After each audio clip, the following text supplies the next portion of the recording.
Guardian down.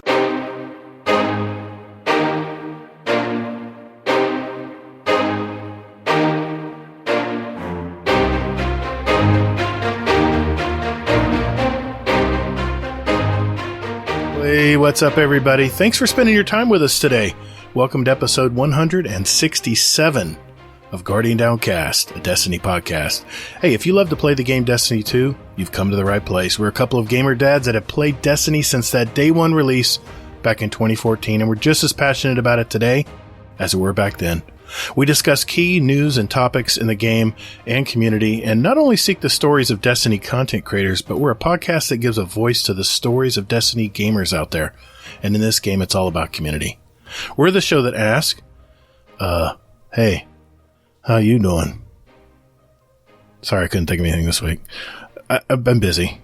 I'm your host, the Gatr, and my co-host Hazel is here as well. Hey, man, how you been?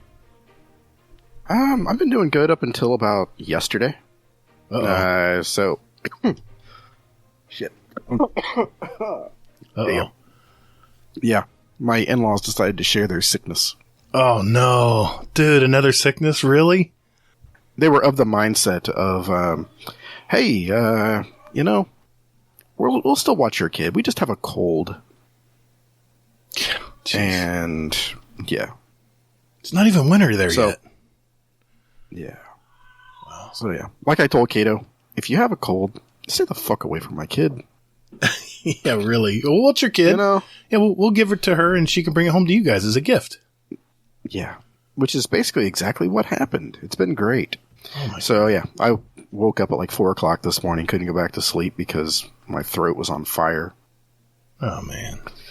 So, and now I've got a cough, and my nose is like, Yeah. I'm sneezing half the time and everything else. So, yeah, it's lovely. You know, Yeah. why not? I can hear you Why not? stopped up a little bit, yeah. Wow. Yeah, it's lovely.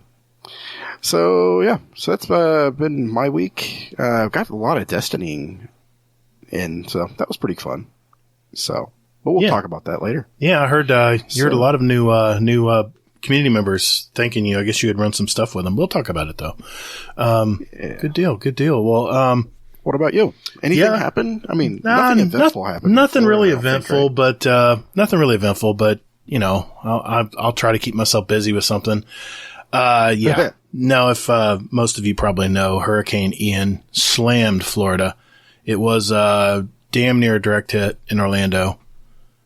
I don't know how, but I had power, I had internet, and I had phone service, cell phone service. So everyone around me, like 10 houses down, out of power, out of internet.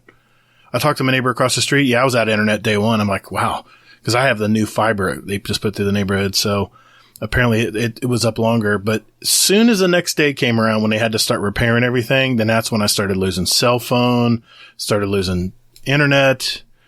I've done a lot of tree work around my house, so I was prepared. A lot of my trees were trimmed up nice. Nothing was touching the house. I didn't have any sick trees were removed months ago, so I was really lucky. I had a buddy of mine who lives about a neighborhood away, about 10 blocks away. He lost half his house. A tree fell on the back of it and just crushed it. So, and I was looking at videos of Fort Myers over there where on the West Coast where Drafty lives, and there's nothing left, dude. It's like God just took all the buildings and sucked them up in the air. It's just amazing. Just crazy stuff. But yeah, wow. So we survived another hurricane. That's my 10th since I've lived here. I've lived here all my life. So 10 major hurricane strikes. That's number 10. And, we're still here. I appreciate everyone in the Discord who was reaching out to make sure, I was still alive. And, just very scary. I was just telling my wife, hey, this has been the quietest hurricane season ever. And I didn't knock on wood. And that's what happens. So, yeah. Well, we have an exciting... that's a question I had for you, actually. What's that? Is this hurricane season, or is it over, or... Well... When the hell is hurricane season? Hurricane season starts in the middle of June for Florida and lasts until the middle of November. So we're not out of the woods yet. There could be another hurricane. And I guess what happened is a lot of the hurricanes, there was just no activity in the Atlantic. It's really weird, dude. I've never seen this before. And we had a lot of wind shear out there, and not to get too weather oriented here, but a lot of wind shear that would just cut stuff up before it could form. But now, later in the season, it's really weird. It's like way later in the season, where we're usually September, we get a scare or two. Usually that's when, Bungie content drops, and that's when we lose power. And this year was a little bit later, and, we still have October and parts of November to worry about. So typically it's not very busy. Damn it. Usually. So hopefully I'm hoping for the best that's all we're going to see is Hurricane Ian. That's it. We're out of here. And our buddies up along the East Coast, RNG Gatr, and some of our friends up in Warcry up in North Carolina, South Carolina, Charleston, all those areas. It's getting ravaged by it right now. It was still a hurricane this morning when I looked, and yeah, man, it's just it's just a rite of passage to live in Florida. So my daughter-in-law, she's from Minnesota. This was her first hurricane, and they're still without power, by the way. They were over here. That's why they're over here playing jack games with the rest of the fam. So, we're blessed. Everybody's safe. Nobody got hurt. Things can be replaced. I'm not worried about that. It's just, everyone's healthy and everyone's safe. My parents even had power, so I was worried about them. And they celebrated their 56th wedding anniversary today. So I know they don't listen to the podcast, but happy anniversary, Mom and Dad.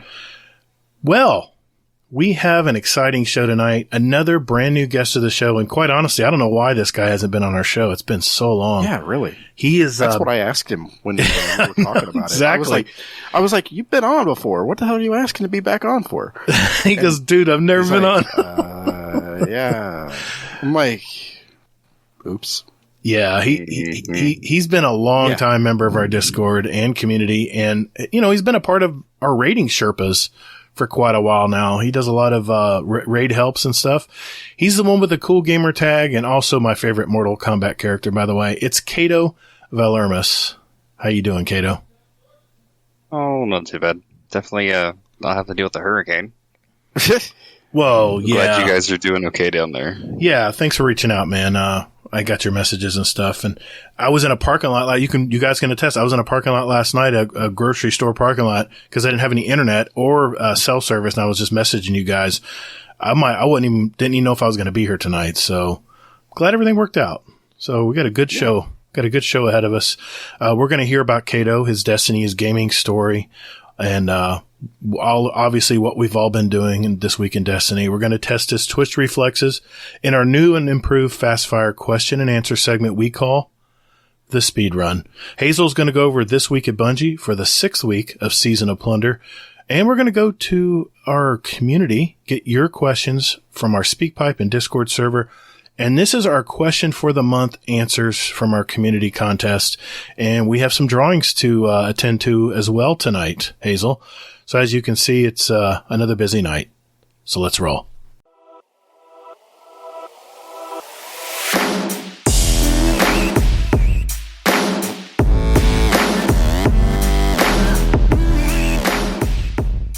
Thanks for listening to Guardian Downcast. You can find us on Twitter at Guardian_D_cast. Or you can find us on Instagram at Guardian_Down_cast and see what picks our weekly guests want to share with you. Or just visit our website at guardiandowncast.com for all the contact info and where else to find us. And you can also play any past episodes you like in any order you like, right from your browser. Man, don't or me. Hey, Guardians, while you're at it, follow our Guardian Downcast show playlist on Spotify and iTunes. We post those links in our show description every week. So check us out, and later, Guardian. Toddles. All right, Kato. Mm-hmm. I love your demeanor. You're so Midwestern about it all. I don't know if I should take offense at that or not. Okay, well, we'll get there. We'll offend you yet. Just hold on. How have you been, man? How have you been? Pretty good. Busy.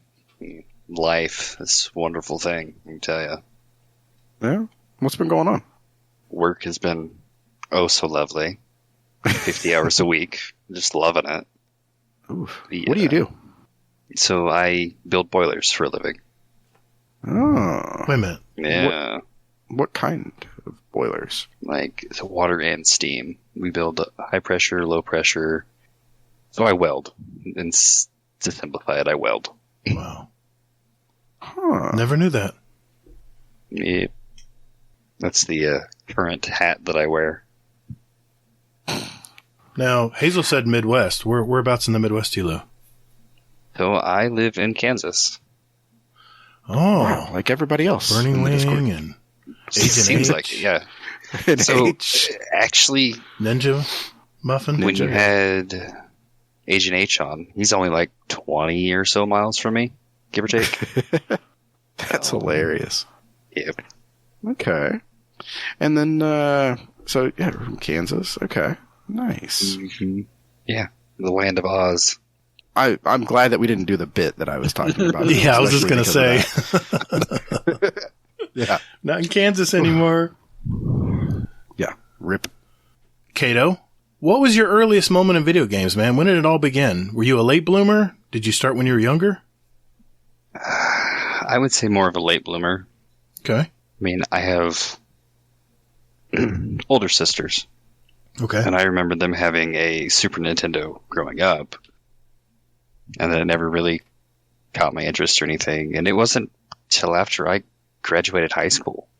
And after I graduated, I started traveling for work and was looking for something to do in the downtime. And that's kind of where it went. My first system I bought was a PlayStation 3. Like wow. several years after they came out, before the 4 came out. My God, dude, you were a late starter. Wow. Yeah. Oh, damn. Okay. Huh. What kind of games did you play originally? Mostly just RPG. Something, if there was a good story to it, it caught my interest. I mean, if it didn't have much of a story or some interesting thing with it, like first-person shooters have never been my thing. Yeah. Never. Here I am. You've always been an Okay. RPG player, and you're playing Destiny. Well, Destiny is kind of an RPG, I guess. and never into first-person shooters. So I'm Wow. curious, how did that happen? Yeah, really. I don't know. There's just something with so much different about Destiny compared to other games as a first-person shooter that it's just, I don't really know.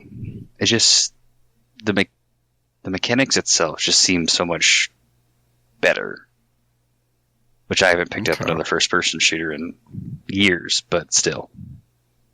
Mm-hmm. Yeah. You just scratch that itch. Yeah. And then, I don't know, the lore keeps me entertained too, so. Are you a lore hound? Not as much as some other people, but I do either read it or listen to it. You know, I look into it because it is interesting enough. You know, they give you just enough to get you hooked, and then you're just waiting. That's pretty true. Yeah. So, okay, so what was the last RPG you were playing before you found Destiny? I'm curious. Good question.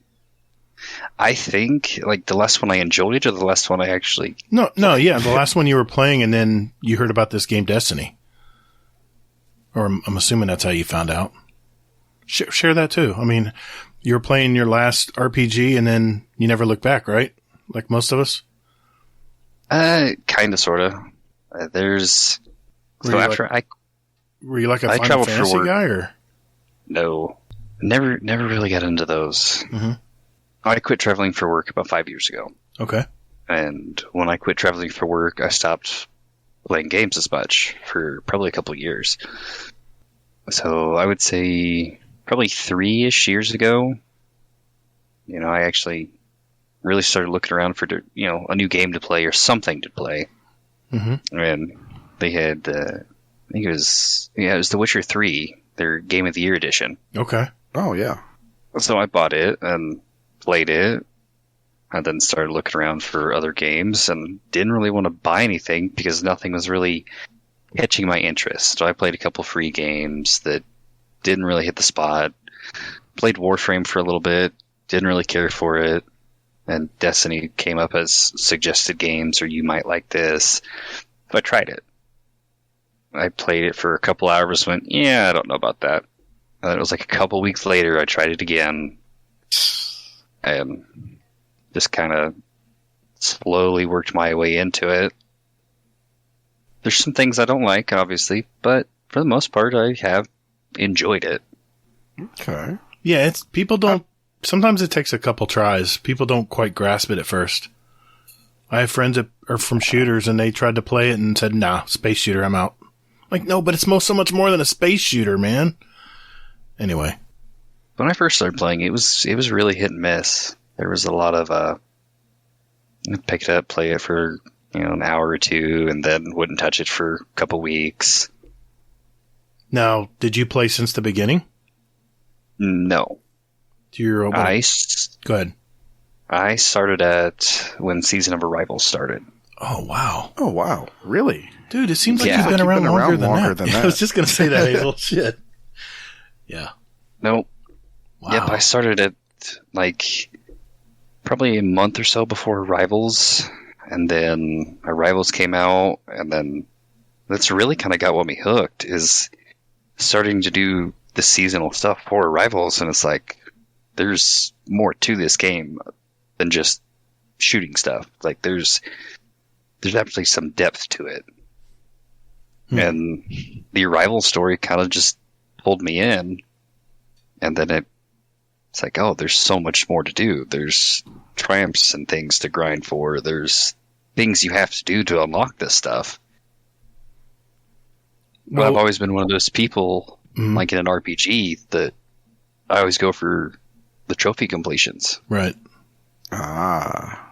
So. And you've got trophies coming out Yeah, you're a triumphs guy, right? Not as severe as others. I like my titles. Lana. Yeah. I don't particularly care for the triumph score grind. Okay.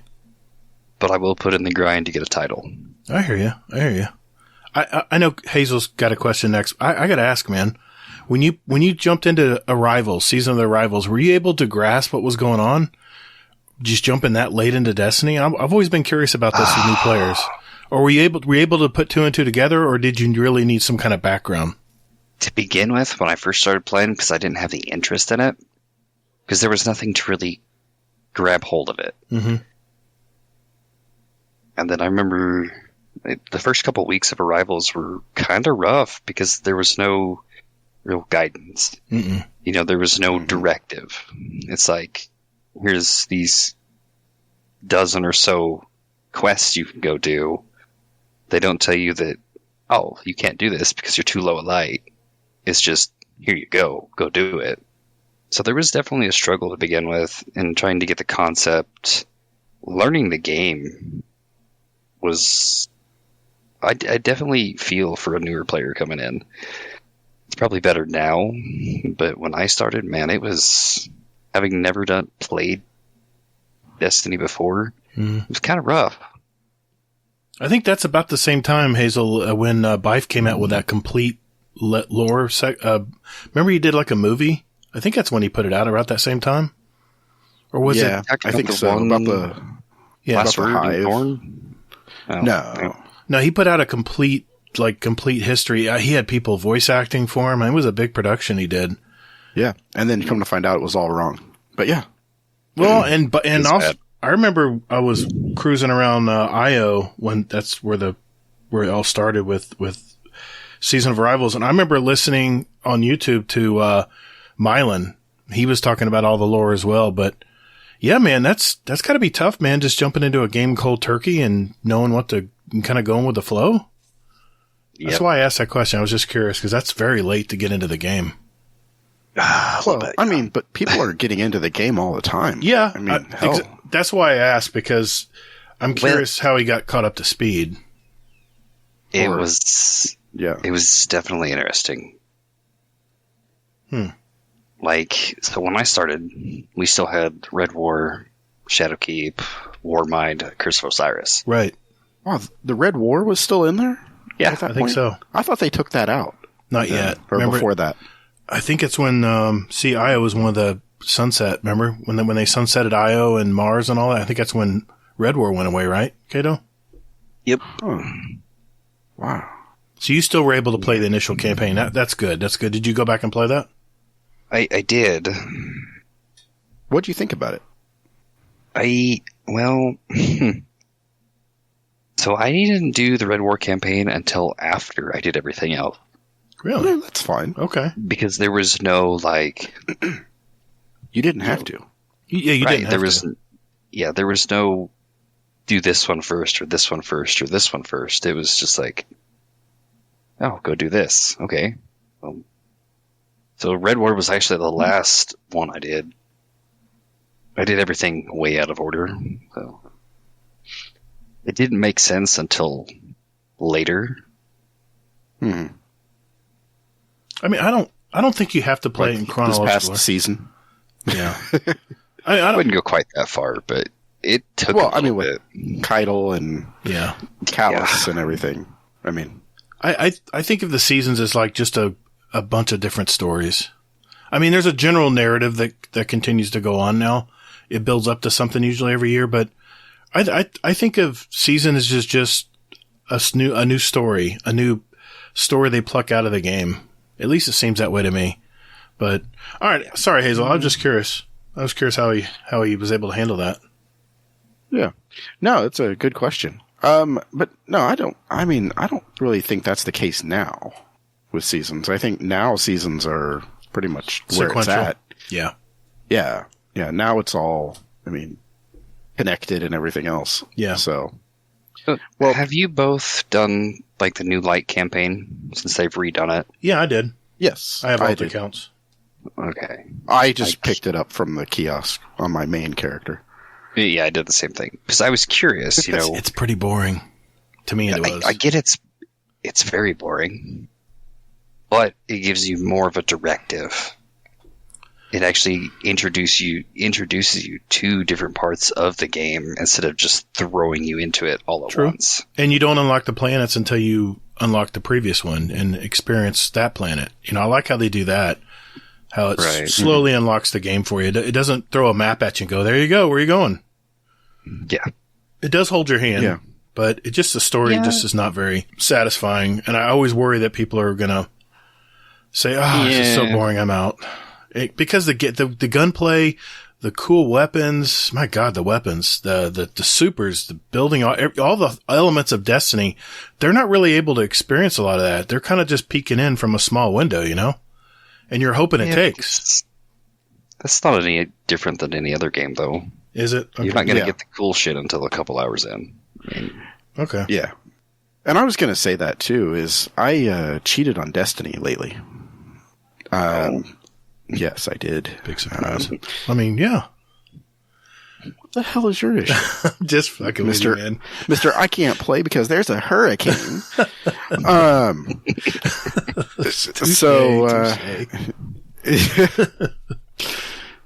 Strong winds. No, I'm just kidding. I'm seriously just kidding. But no, I did. I recently cheated on Destiny. I went back to Warframe, of all things. Oh, you cheated. Gotcha. What do you think? I thought you meant like you did some kind of glitch in the game or something and got ahead or something. Oh shit, man! No. Okay, come on. You were okay. You were cheating on your girlfriend. I was promiscuous. Okay. Yes, exactly. Okay. I was gaming promiscuous, and it's the same thing. It's almost copy and paste. It's very similar to Warframe and like the new light campaign. It's like, yeah, this is some stuff you have to do. It sucks. We're sorry, but it gets better. Right. And you keep seeing glimpses of that in the other people that are with you. And you see them doing things like in like matchmaking and things like this. And people are like spinning through the air. They're bouncing off of walls. They're like, using swords and random stuff. And it's like, ooh, I want to do all that. and it looks really cool, but you can't do it yet because you have to do X, Y, and Z. Mm-hmm. And like one thing that made me realize it was actually Lunar Haze in the Discord. Yeah, he's been messaging. He's in India, so shout out to him. Nice. I think it's a him. If not, I apologize. He's from India? Yes. Wow, outstanding. Oh shit! I hope somebody messaged him that Zer's out there. Yeah, we did. Oh, okay, good. I appreciate y'all. So, yeah, he got lost when it came to Zer and what time and everything else because time zones suck. So, if only someone had a video about Zer. Get out of here. Shameless plug. Yeah. Wow, if only they would have talked about, how to destroy a champion with champion mods instead of just saying, hey, throw this on and shoot them. Okay. What do I know? But anyway, so I've been watching like what they're asking, and it's really a lot of, I had to come to a cold hard truth too when seeing the back and forth is that Bungie is never going to do away with bounties. No. Dude, I'm telling you, it's what some people just play for bounties. But but the thing is though, is that for the new light campaign, like the free campaign that Lunar's doing, right, is that you actually have to do bounties in order to progress the bar so you can get off the damn planet. Yeah. Like, what kind of shit is that? I don't know if they'll ever truly get rid of them, but I could see them moving more towards a quest activity like they did for Banner. Well, they kind of did that with Savathun in the Throne World. They still have some bounties out there, but now it's like everything you do ranks up the bar. Right. And the bounties just make it go a little bit faster. Exactly. So, but, just watching and seeing what he says, the game just does not tell you anything. No, it doesn't. It's better than it was. Yeah. As boring as it is. But it's like, I don't really know the best way to describe it. It's almost like, yeah, we're going to tell you how to do these things. We're going to tell you why you have to do it. But you have to do it. Yeah. And it's just, I don't know. It's just very bland. I don't know. But the good news is, though, is it seems that it's everywhere. It seems like every MMO is the same. And you get these characters that you just don't know about and don't care about at first. And then hopefully you build a rapport with them over time. Well, think of it this way, guys. What happened when you play video games in the past? You played the game and then you beat the game, right? You were done with it. Now everything just keeps going on and on with the live service model. So now it's even more difficult for people to get in the flow and realize what's going on because it's a never-ending game. Well, yeah. Exactly. You build a rapport with somebody in like this thing where you're like doing bounties for them. Like, Shax's ass never said anything to me when I was doing bounties and stuff for him. He was just like, I don't know. Yeah. He's like, here, have some loot. Well, I know they're going to have the player ranking system in Lightfall, but they haven't really explained how that's going to work yet. I'm excited. I'm hopeful that, getting reputation in game for helping people and stuff is going to be great, but I just don't see the bits and pieces of how that gets put together yet. And who knows? It may be a total flop. I don't know. I'm not trying to be pessimistic, but I'm just trying to be realistic, which I know I'm not usually. But, yeah, I know. Take your nitroglycerin.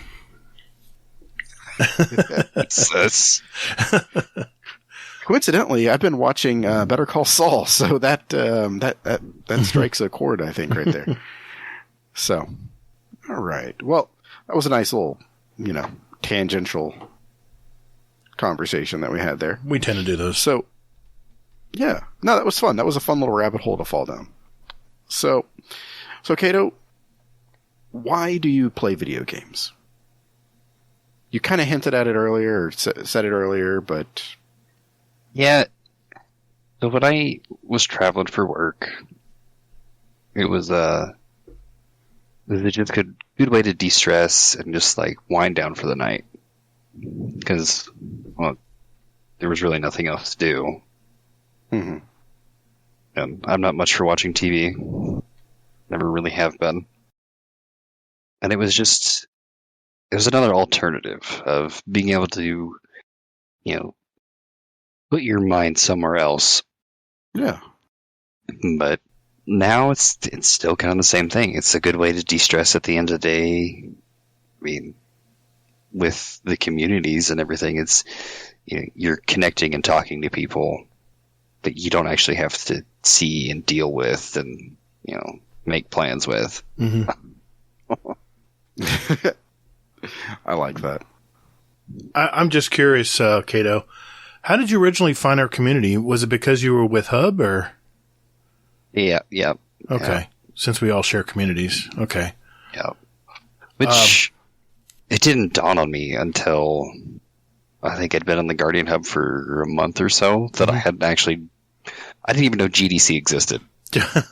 Gonna be honest here. It's all right. Fair point. No, it's good. It's fine. My feelings aren't cry hurt. myself to sleep. It's okay. It's okay. No worries. All right. We're just going to end the show now. Yeah. No, I just need a second. Hold on, guys. Yeah, Okay. I didn't even know. And then I think it was Azanis actually said something. So if you think back, Hazel, I could actually look this up. Hold on. I'm going to give you a date. This is where we do the... This is where we do the...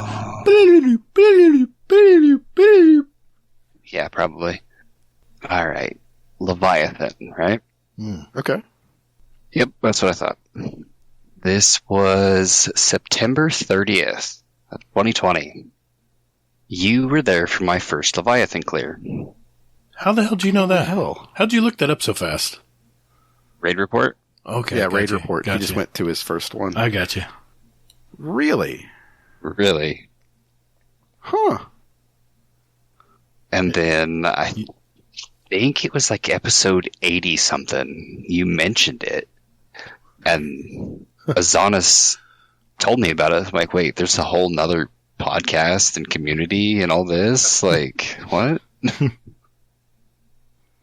So, yeah. Wow. Aww. That's crazy. Yeah. Wow.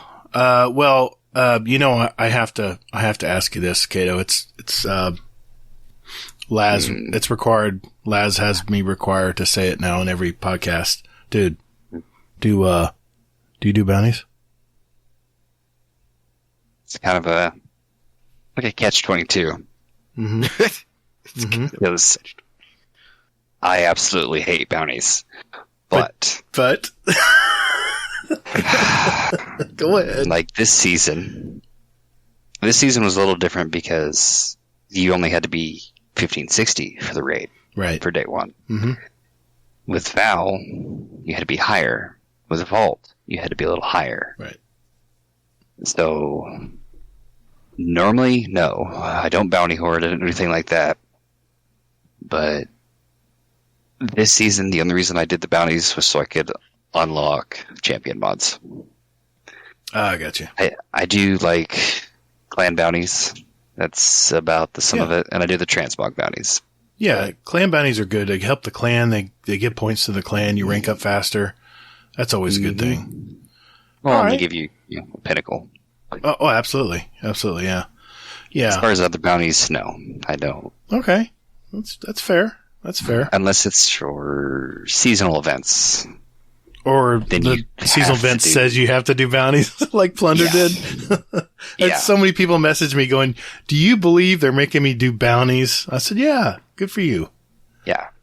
Yeah. Oh, well. Yeah. I can agree with that. Didn't care for it, but, Hazel, did you have any other questions before we go into our signatures? I just looked up raid report, and that was actually my last run. Last levy of run? Leviathan. Yep. Before we got shut September down. 30th. Wow. So. depressing, isn't it? I miss that raid. Yeah, Man. I do too. I only have 3 clears of it. I can honestly say I wish they would bring it back. That's the first raid Hazel and I did together was Leviathan. That was my first raid ever. Wow. That's nuts. Wow. I'm glad we had you on tonight because I never knew that, man. I never knew that, one, you made boilers, and two, that you didn't get into Destiny until Season of Arrivals. Damn. Mm-hmm. Oh, that's crazy. So you did no gaming as a kid? Crazy. You did no gaming, no consoles as a kid, no Nintendo? No. Okay, I'm just making sure. We didn't miss anything. Just making sure. Maybe a little bit of PC gaming here and there. Okay. On the good old home desktop. Sure. Nothing. We all played Myst. I have no clue what you're talking about. That game is frustrating. Anyway, all right. Well, I'll ask you one of my signature questions, and that is, dude, what's up with the gamer tag? I know I understand Kato, but Valermus, I don't understand that part. Do you really understand Kato though? I do Kato. Yeah, it's from Mortal Kombat. No. No? Okay, then I don't. Then, dude, what's up with your gamer tag? Oh, that's right. Oh my God, how did I miss that? How did I freaking miss that? I can't edit all that out. Shit. I gotta own that, man. Oh, damn. Yeah. Right. I had to call you out just because I didn't want, you felt bad for me. I didn't want RNG to have to roast. Then when I said it again, you're like, oh no, he's on his own now. Oh man, I can't believe I even said that in the intro. How embarrassing. Yep.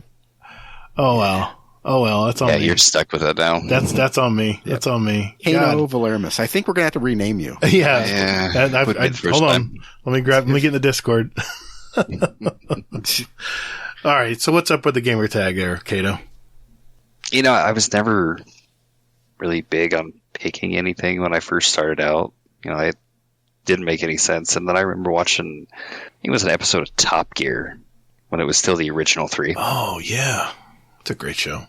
And they were talking about, I think it was a prototype Ferrari, and it stuck. And the way, I'm trying to which one, the way one of them described it, and they described it as like uncontrollable, the way that it was built, whatever. And then, I think the model was actually called a Kato, and it just kind of stuck. Wow. As far as not where I thought you were going. Yeah, nah. The last part of it, I don't remember. I remember reading it somewhere. I used to read a lot of books, especially growing up and as a kid. I read a lot. And I don't remember which book it was.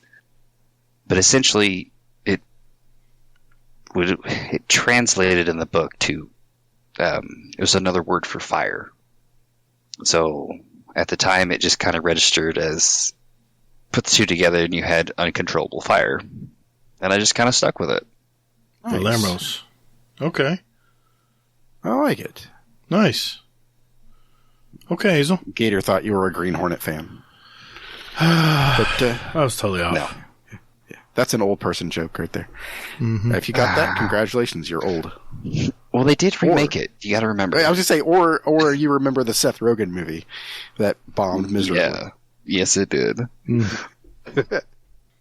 All right, sir. So, do you have any hobbies outside of gaming? You. Making boilers? No, God, no. I had a buddy of mine who did a lot of welding, like plumbing welding. Do you ever have problems with the filings getting on your arms and stuff? Or do you just make sure you're always wearing long gloves? That's kind of a rite of passage, isn't it, for welders? You get used to it after a while. It's really bad in the summer because it gets a little toasty here with a little bit of humidity. Not Florida humidity, but still humidity. Sure. So I wear long sleeves, jeans, steel-toed boots, a welding beanie every day. Well, 4 or 5 days a week. And in the winter, it's not bad. Mm-hmm. And that's just what I wear to work. That's not including, like, if I put welding leathers on or anything like that. So in the summer, it's toasty. So do embers actually get on your arms sometimes and burn you? Oh, yeah. Just kind of normal, yeah. I was curious because I know they wear the thick gloves. I don't know how far up they go, but I think it's like half your arm. It depends. Yeah, gotcha. Yeah. All right. Okay. I'll ask this one, and Hazel, you want to take us out tonight? Sure. Since you started, yeah. Okay, Kato, or is it Kano? Never mind. What is one thing that our community may not know about you, sir? So I actually had to think about this one. Because there's a few people in the Discord that probably know, and I've talked about it with them before. But, so I have an autoimmune disease. Okay. It's very similar to rheumatoid arthritis, but it's called seronegative arthritis. Oh, wow. So what that amounts to is it's still the deterioration of the joints and tissue, but I don't get the swelling or the inflammation. But it also means that most of the treatments for like rheumatoid don't actually work. So you have to deal with the pain. So, well, that's kind of where I was going with this. There's not a lot they can actually do for it at this point. There's a couple things. I've been on probably half a dozen different immunosuppressants, and I just got to the point where I was like, I'm done. I'm not taking this shit anymore. Mm-hmm.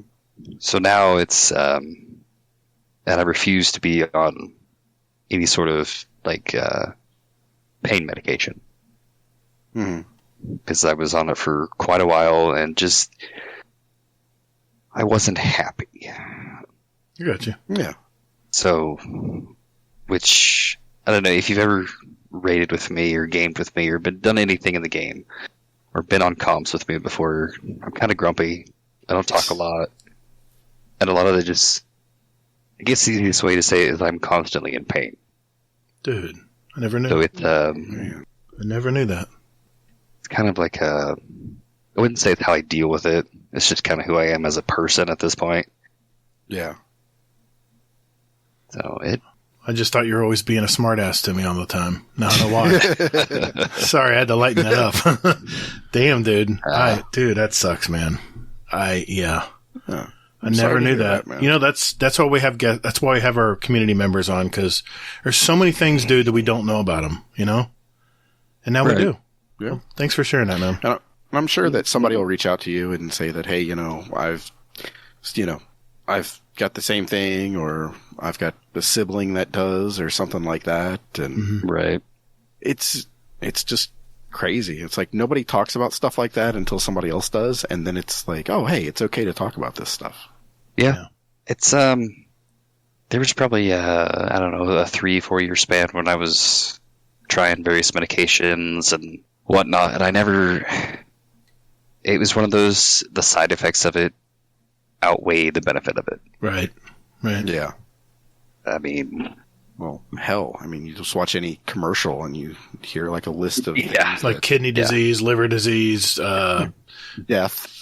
Yeah, death. Don't forget that one. You could die. Yeah. Yeah. I know you're itchy, but you might die. Yeah. Right. Yeah, it's crazy, you can't poop okay, but here, you can take this and you might die. Yeah. Yeah. It's nuts. And you did skip a question, by the way. I did? Yeah. Hazel asked me what other hobbies I had, and you skipped right over it. You asked what other hobbies I had. Mm-hmm. Yeah? Mm-hmm.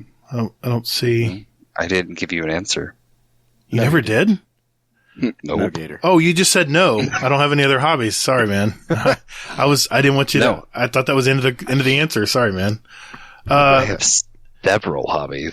All right, let's hear it. Oh. One, I ride motorcycles all the time.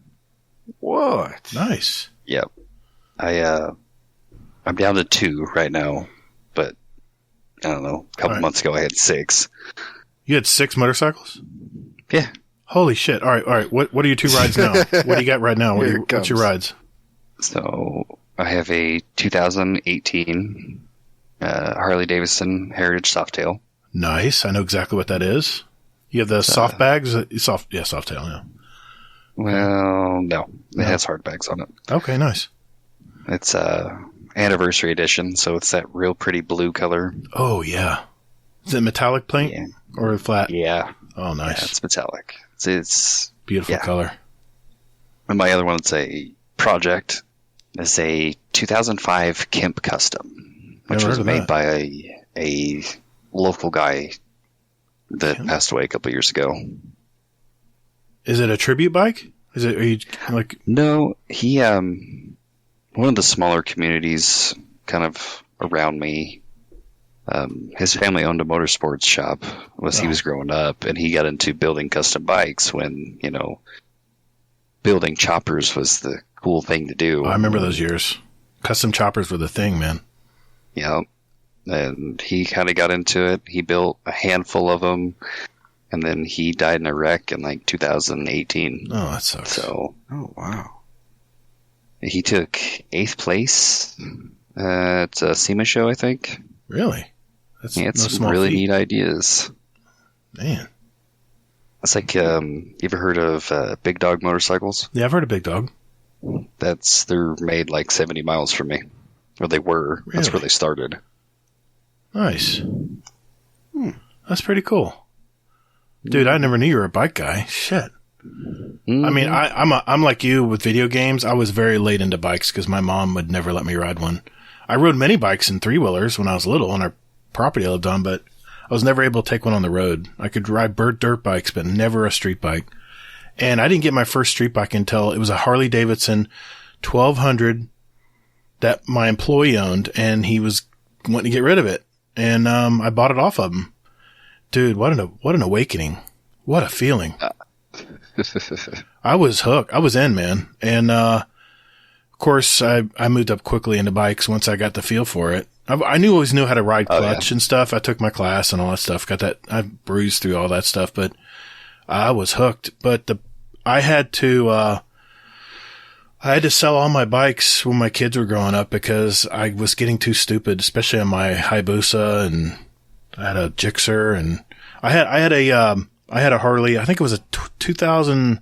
I had a 2006 Street Glide, or no, I moved up into a 2010. With the full fairings Street Glide. Mm-hmm. I mean, I was invested in bikes. I had a sport bike and a cruiser in my garage at one point, and I had to sell them. So what is this? What are you working on this project bike? What kind of power plant you got in it? So it had 100 cubic inch. Okay. Right around like 94 horsepower. Not bad. RevTech in it. Okay. And then I bought a 113 cube S&S to put in it. That's not cheap. So, no, it was not. But we're going from 93-ish horsepower to like 115, 120 horsepower. Oh, just so you know, a Hayabusa has about 140. That's a lot of power for a bike, man. Uh-huh. Damn. So is it a single wide tire in the back? Yeah. It's 18-inch by 8-inch wide. Oh, nice. On the back, 3-inch wide by 21 on the front. How long are the forks in the front? Are they real long? You have ape hangers? Or? Oh, yeah. Nice. I actually shortened them because from top of the neck to the bottom of the seat was too much of a drop. They were too tall to begin with. So, how far are you into the project where you're able to take it on the road? Or is it drivable now? No, it's still in pieces. I got the motor sitting on a stand, and the bike's just kind of sitting there. Nice. Yeah, I have a picture of it somewhere.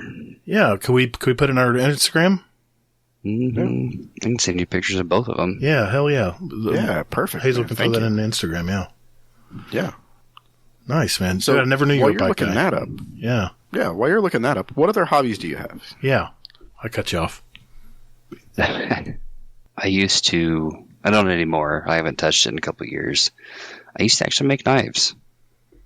Really? Yeah. It was something I got into as a teenager. And it was just, there's something so much, I don't know, interesting about it.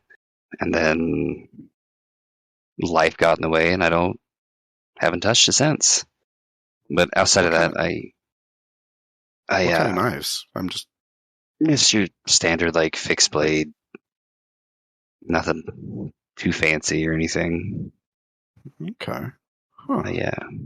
Which I have my own shop. I've had that for, I don't know, a decade or so. I don't honestly spend that much time on it anymore.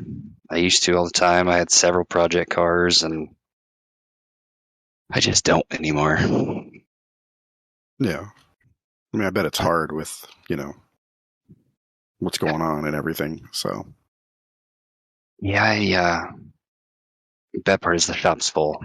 3 project cars and no room to work on anything, Yep, and then you throw in the bikes, and I don't have time for any of it. Yeah, that's what you start realizing, that it's just collecting dust, and not only free your space in your house, but also your mind.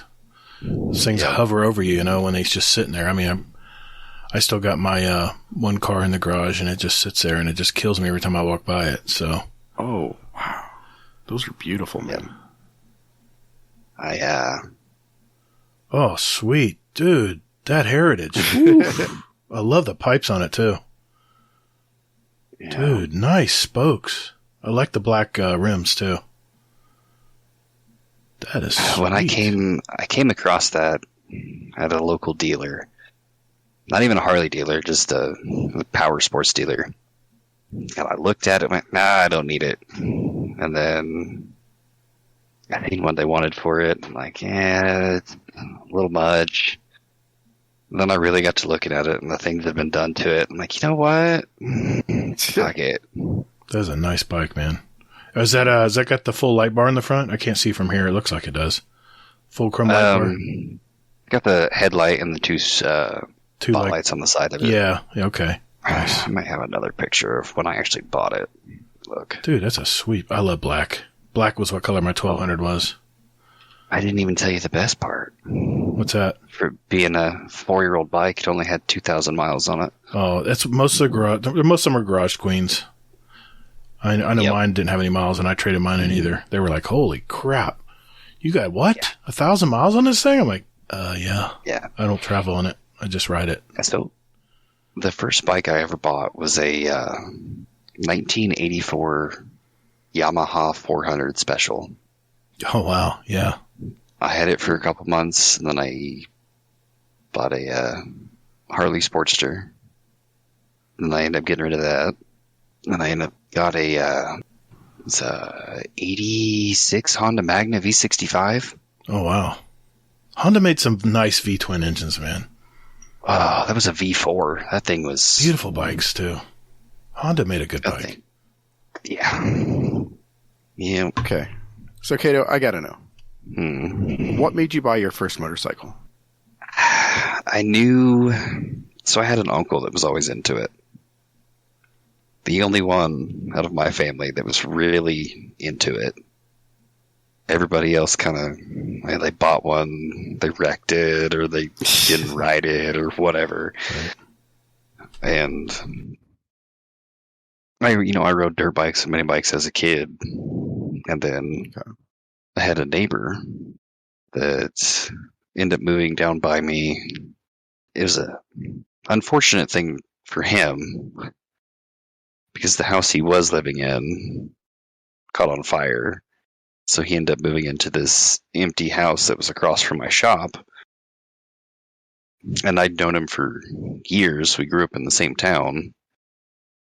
And it just kind of turned out he needed somewhere to go with some of his tools and things like that.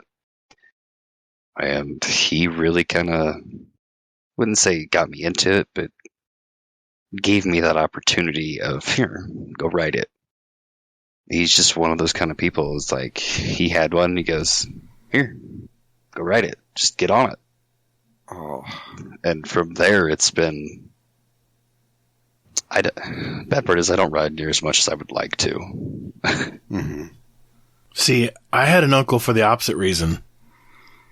My mom's side of the family, my uncle had like steel plates from all these accidents he had on bikes, but he still rode.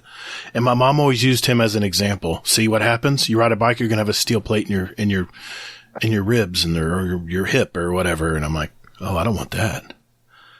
So your uncle encouraged bikes, and my mom made sure that my uncle discouraged me from getting a bike. Jeez, uncle. The rest of my family wasn't into bikes, but they were into making cars go fast. Yeah, hot rodders. Ooh. Nice. So, yeah, my whole family's gearheads. Hell yeah, man. Dude, growing up around that's got to be fun. It had its moments. Nice. I mean, I have 3 projects right now, and I don't have time to do any of it. Yeah. Problem with projects, they just take so much money. You got to buy parts. It's just so expensive, man. Mm-hmm. Yep. I have a 1964 Chevy pickup. That was my dad's. Very cool. Step side or regular? Neither, actually. No bed? It has been stretched 28 feet long with a flatbed on it. Holy crap. What? That's awesome. It was something he started building, and then when he passed, that's just been messing with it ever since. That's so cool, man. Huh. Do you have a pic of that too? I don't know. Oh, okay. It's all right. It's all right. I could probably get one and send it to you within the next day or two. Yeah, that'd be cool. That'd be some neat stuff to put in the. I mean, just people get to know you more when they look at some of your cool stuff. Yeah. And then I have my second car that I ever bought, which is a 1988 Caprice. Oh wow! A Brome edition. Damn, big car. Factory carbureted. What year? 88. Okay. I'm the third owner of it. It's like one of the last years of carbureted cars. That's when they were going to fuel injection by then. Yep. They started fuel injection in 86. Yeah, I remember the 83 Vet had that cross puke injection, and that was like revolutionary. Like, oh my God, fuel injection. Yeah. Dude. And then I still have my first ever project car, which was a 1978 Trans Am. Really? My brother had a 78. That's awesome. Yeah, I haven't made much progress on it. Well, it wasn't a Trans Am, it was just a Firebird, but still, he put like a Hearst 4-speed in it. He put like a shit ton of money in that car. Oh, yeah. Dude, is the body good on it? The body decent? Yep. Nice, man. Pretty much rust-free. Wow. That's hard to find, too. Yep. It was my first ever project car that my dad and I started together. Oh, sweet, dude. Oh, wow. So, you ever get back on them? You going to work on them again? One of these days? Oh, eventually. Okay. Yeah, if I ever win the lottery. I hear you, man. Everything costs money and time, and they're both worth a lot. Yep. Oh, man. Good times. Mm-hmm. Well, Hazel, take us out, man. Sorry, not to. Wait a minute. Are we forgetting any hobbies? I want to make sure I got them all. No, you got them Okay, cool, man. Thanks. All right, Hazel. Well, I'll be honest. I've been sitting here the whole time with a big smile on my face. Mm-hmm. So, me too. I mean, that is so cool, Kato. All right. So, last question. Do you have a motto or mantra or a couple of them that you live by? There's one. Actually, 2. I take that back. There is 2. Simple. And it's shit happens. And it is what it is. Well, I use those. Those are good. I mean, that's pretty true. Yeah, pretty much. Yeah. Well, Kato. Yep. Or Kano. That's the title, by the way. That's going to be the title. Dude, I'm so glad. You're the guy from Mortal Kombat. Yeah, Mortal Kombat for the win. Dude, I learned so much about you tonight, man. So much I did not know. Thanks for sharing your life with us tonight, brother. Yes, thank you. No problem. All right. Well, nice knowing you, but it's speedrun time. We'll do that right after this. Call the Praxic Order. Call the Thanatonauts, the Jinsen Scribes, call everyone so they can witness you. All right, listeners, this segment is called The Speed Run. This is where we have a database of over 385 possible questions for our guest.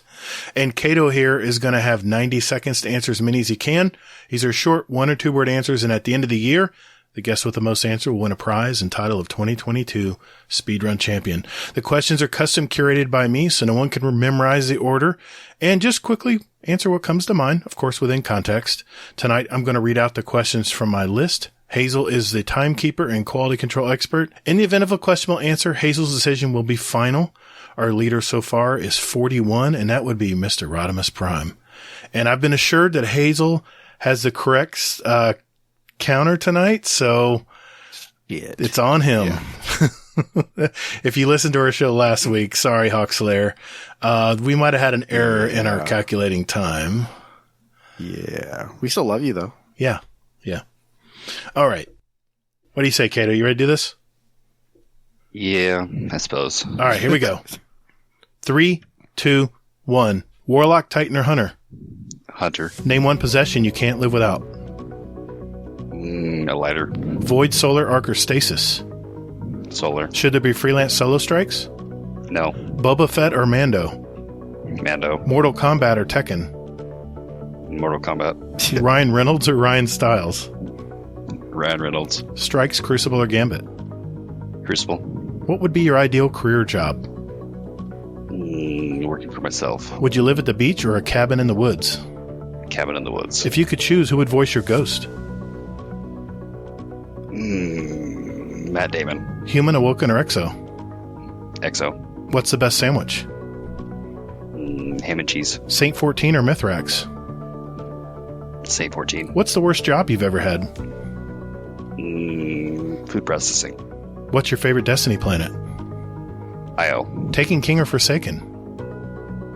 Forsaken. Is Telesta the besto? No. Playing cards or board games? Cards. Xenophage or Whisper? Xenophage. Superman or Goku? Superman. Ikora, Kate, or Zavala? Kate. Have you ever asked anyone for their autograph? No. What number am I thinking of? 42. Morning person or night owl? Night owl. Bone in or boneless? Bone in. Destiny 2 seasonal events, yes or no? Yes. Fashion or function? Function. Sweet or savory? Savory. What's the most... All right, not bad. You got just about what good old Hawkslayer got last week. Pretty close. Sorry, Hawkslayer. 39? No. I do not know. That is up to you, Hazel. How did he do, man? That's up to me. Okay.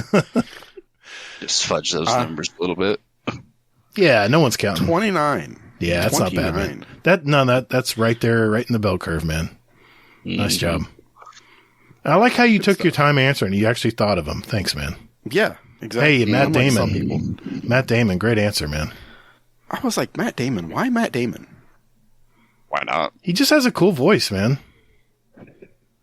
I don't know. Maybe it's just me. I think honestly, like after this show, I want Kato to voice my ghost. You know what? Yeah, that would be cool. I just want the sarcasm. That would be cool. Sarcasm in everything.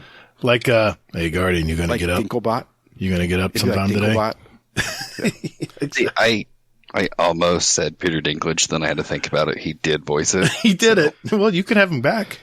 Yeah. I'd give you an extra one for Peter Dinklage. Yeah. Well, hey, man, good job. Nice casual run. I like that. Nice relaxed. I love it. Yeah, good stuff. Hey, listeners, do you have a great speedrun question for this segment? If that's a yes, join our Discord and enter them in our speedrun question ideas channel, and we'll add them to next year's speedrun. Just remember, they need to be yes or no, 1 or 2 word answers. Either or questions will also be accepted. And don't forget what's your favorite. At the end of the year, we're going to have 2 drawings for a $25 gift card of your choice, and you can enter up to 5 questions to go into the drawing. We need some creative questions out there, so let's hear them, and good luck. Also, if you're enjoying what you've heard so far in our little show and know someone who plays Destiny, do us a favor. Share the show with them. All the links are down there in our description. I'm pointing right down there. Yeah. All right. Sounds good. Let's move on to our next segment, and that would be This Week at Bungie. Hey, Hazel, we need to record another ad, my dude. Haven't we done enough of these? Yeah, I know, but we're getting feedback from our community that they're getting old, so come on. Let's just do it real quick. All right. Do I need to run this by Laz first? No, we're fine. Hey, everyone. We just wanted to let everyone know that if you're looking for a clan, we have a Destiny 2 clan, and we invite you all to be a part of it. All we ask is that you join our Discord community and just enjoy playing the game. We will communicate with you there, and you'll also be assigned a special clan role as well, and a channel. So look for the invite link in our Discord, in our GDC clan channel, or you can click the link right down there below in our show description. Yep, our Discord community is pretty awesome, and we have hundreds of active, like-minded Destiny 2 gamers in there. Also, we have a special 100.io bot that can put together groups for whatever you want to get done. So hit that link, join our community at discord.gg/guardiandowncast. And if you want to be in our clan, just let one of our mods know, and we'll open the door for you. All right, enough of this shameless plug. That's it. Cut. Okay, fine. Jeez. Later, Guardian. Laz? No, okay, I'm out. All right. 6th week, I think I said? I don't know. I can't keep track. 6th week of Season of Plunder. Hazel, what is going on with the TWAB this week, man? All right. So, Sam has some light lifting this week. So, Sam goes into basically the first part here, which is a patch note preview. So this is something exciting for those of you that want to collect all the red boxes. So, to alleviate some of the pressure in acquiring Season of Plunder weapon patterns, the double perk Weapon Spoils Crew upgrade will now give you a deep sight modded weapon the first time you focus a weapon each week. Nice. So that's pretty cool. That's big. That's nice. Yeah. Then, the deep sight modded weapon from the Hidden Compartment Crew upgrade will now appropriately refresh at the weekly reset. Go Bungie. Okay. So, aside from that, nobody cares. Prime Gaming. With this, you get a cool emote. It's the Rock Out emote, which is pretty awesome. Yeah, it is pretty cool. Yeah. You get a ghost shell, a sparrow, a ship that looks like Optimus Prime kind of thing. Okay. What? And then they have a little note here saying that GMs come out next week. Yeah, Uh-oh. I feel this is going to be a rough season for GMs. It is. It's not going to be an easy one, I'll be honest. No. So, but I'm going to do it, damn it. We know you are. 2 easier GMs, the rest are... Yeah. I'd say 3 easy ones and 1 medium. What? And then 2 hard. What 3 are you thinking? Saber, Disgraced, and Devil's Lair. Yeah. Maybe Crash. And Disgraced could be that medium one. Cause I would say Disgrace and Crash would be the medium. Yeah, they're long ones. But they're kind of... It's the first part up to the boss. Yeah. Is easy. When you get to the boss, then it becomes a problem because of the arena you're in. Disgraced. Yeah. Is that the witch? Is that the one with the witch at the end? Yes. Mm-hmm. Oh, that's a tough one. Yeah, nowhere to hide other than that little shelf. Strike. Yeah, I've solo run that several times. Yeah. Yep. Yeah. And then Fallen Saber are going to be pretty easy, as well as Devil's Lair. Yeah. And then the pain in the ass ones are going to be the Glassway and the Light Blade. Oh yeah. Yeah. Let me know when the easy ones come around. I'll need a backpack. Yeah, this guy. Yeah, I'm sure. Yeah. I do need What's that? Good. I do need a solid team for GMs this season. So, Well, Hazel and Soccer, man, they're always running them. Yeah. Yep. Yeah. And Soccer actually threw out a video this week. What? Yeah, he threw out a video of him soloing the Devil's Lair strike on Legend. Nice. So the 1570. Nice. Yeah, and I just for fun, I was like, because it's in that room where the train is and everything else. Mm-hmm. He got near the end of that, and I was just like, how many fucking grenades is this guy going to throw? Oh. So I started counting from that point on. So basically just about like 10 seconds before that room ended until the end of the strike, I counted 110 grenades he threw. So I didn't go back and count.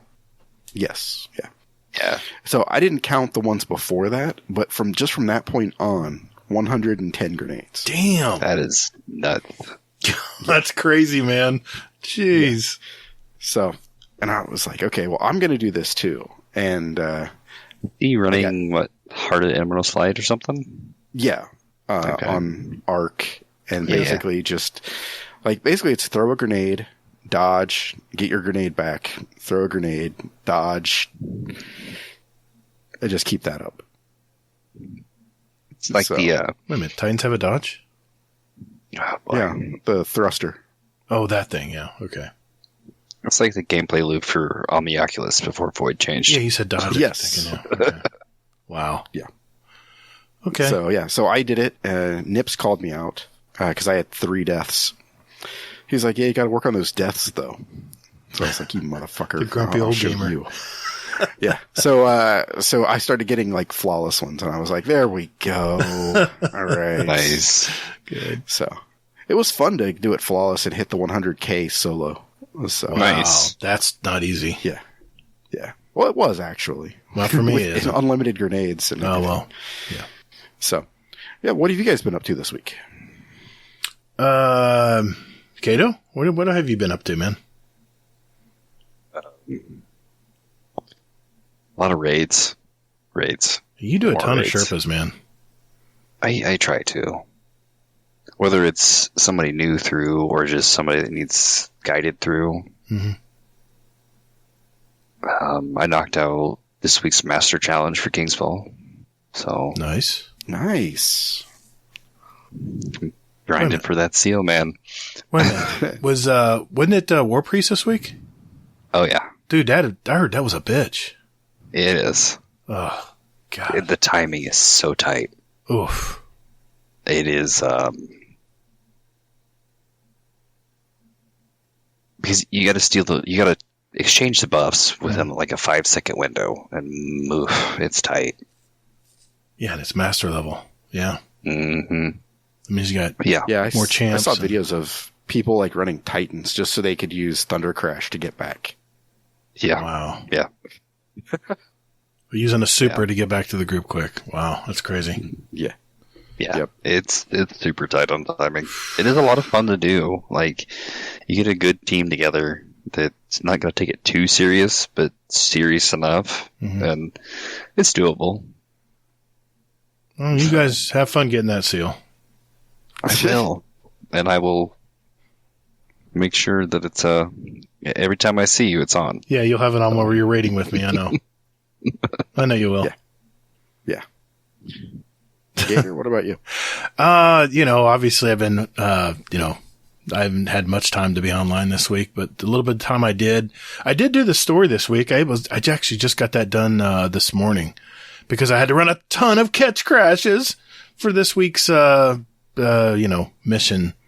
bounty, challenge, whatever you want to call it. And, if you just do it on Master, you only have to do one. Yeah, but Master, you got to get a team. And I was, it was like I only had a few friends on, and I'm antisocial. I am totally antisocial, man. I love running stuff solo. And there's times when I love doing stuff with people, but for the most part, it's kind of my introvert side of me where I'm just kind of recharging and just kind of taking my mind off things. And then I just do stuff solo. And of course, I run bounties and my gunsmith stuff, and yeah, just real light this week, obviously, because I was boarding up windows and staring at the trees swinging around, 40, 50 foot tall trees swinging, just hoping they don't snap. Yeah. I'll be back this week. I got a lot of stuff on the list. Yeah, we get tornadoes here. Oof. So it's yeah. Well, I got a question. If you have a tornado at night, how do you know if you're in danger? Is it just if God picks it's my time to get sucked up in the heavens? Or is there some kind of window where you can get the hell away? There's really not. Jeez. I mean, that's scary, man. I've lived here since I was a kid. Well, I mean, you're in Tornado Alley. I mean, yeah. It's most of the time you just you're watching the Weather Channel anyways. Well, now it's on your phone and an app, but right. You're looking at the radar. You're paying attention to what the storm is doing on the radar, and you're looking outside to see what it's doing. Now, do you get the alerts on your phone when there's a warning? Okay, yeah. Cool. Yeah, I mean, there's obviously tornado sirens are a real thing. Okay, so we don't have those here. It's a fucking air raid siren that goes off. Really? They get tested monthly. I mean, it's. Yep. I can't imagine that, man. Jeez. Same thing here, man. Is it really in Ohio? Wow. Yeah. Yeah, we have tornadoes and everything. See, we just don't have that stuff. It's weird. Yeah, and there's nothing you can do to prepare for it. I mean, it's. But see, the problem with Florida is you can't have a basement in Florida. The water table is too high. Right. And so where do you go? I mean, all we can do is get into a bathtub. That's the only protection we have. And what happens if you have a whole family? Like a walk-in shower? That's not going to really do much, but anyway. Yeah, that makes safe rooms. I was just talking to, I think it was Drafty. He said he had a safe room, that he was able to get to if he needed to. It's crazy. Mm-hmm. Well. I know quite a few people around here that they don't have a basement, but they've put up like what I would call a shop house or a barndominium or whatever you want to call it. And they had a safe room installed. Like one of those steel boxes, like those containers or something? I heard those. I heard about those too. Yeah, those are kind of neat, not going to lie. Yeah. It's take your standard looking like shop, garage, like a 12 by 12 steels. Yeah, something like that. And people out here, instead of having a new home build, they'll have a company come in and put up one of those, and then put their house inside of it. Wow, that's crazy. It's a pretty common thing around here. Is it really? So you have a safe room in case someone robs you, and a safe room in case a tornado comes your way. Yeah. Nice. Double value there. I like it.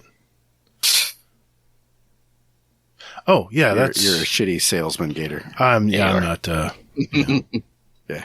Thank God I'm not selling those for a living. Yeah. Yeah.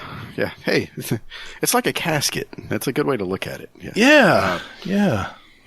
No. Okay. So, I believe Kato, you had something to say about the TWAB here. Yeah. Shit's still broken. There we go. Yeah. Well said. Yeah.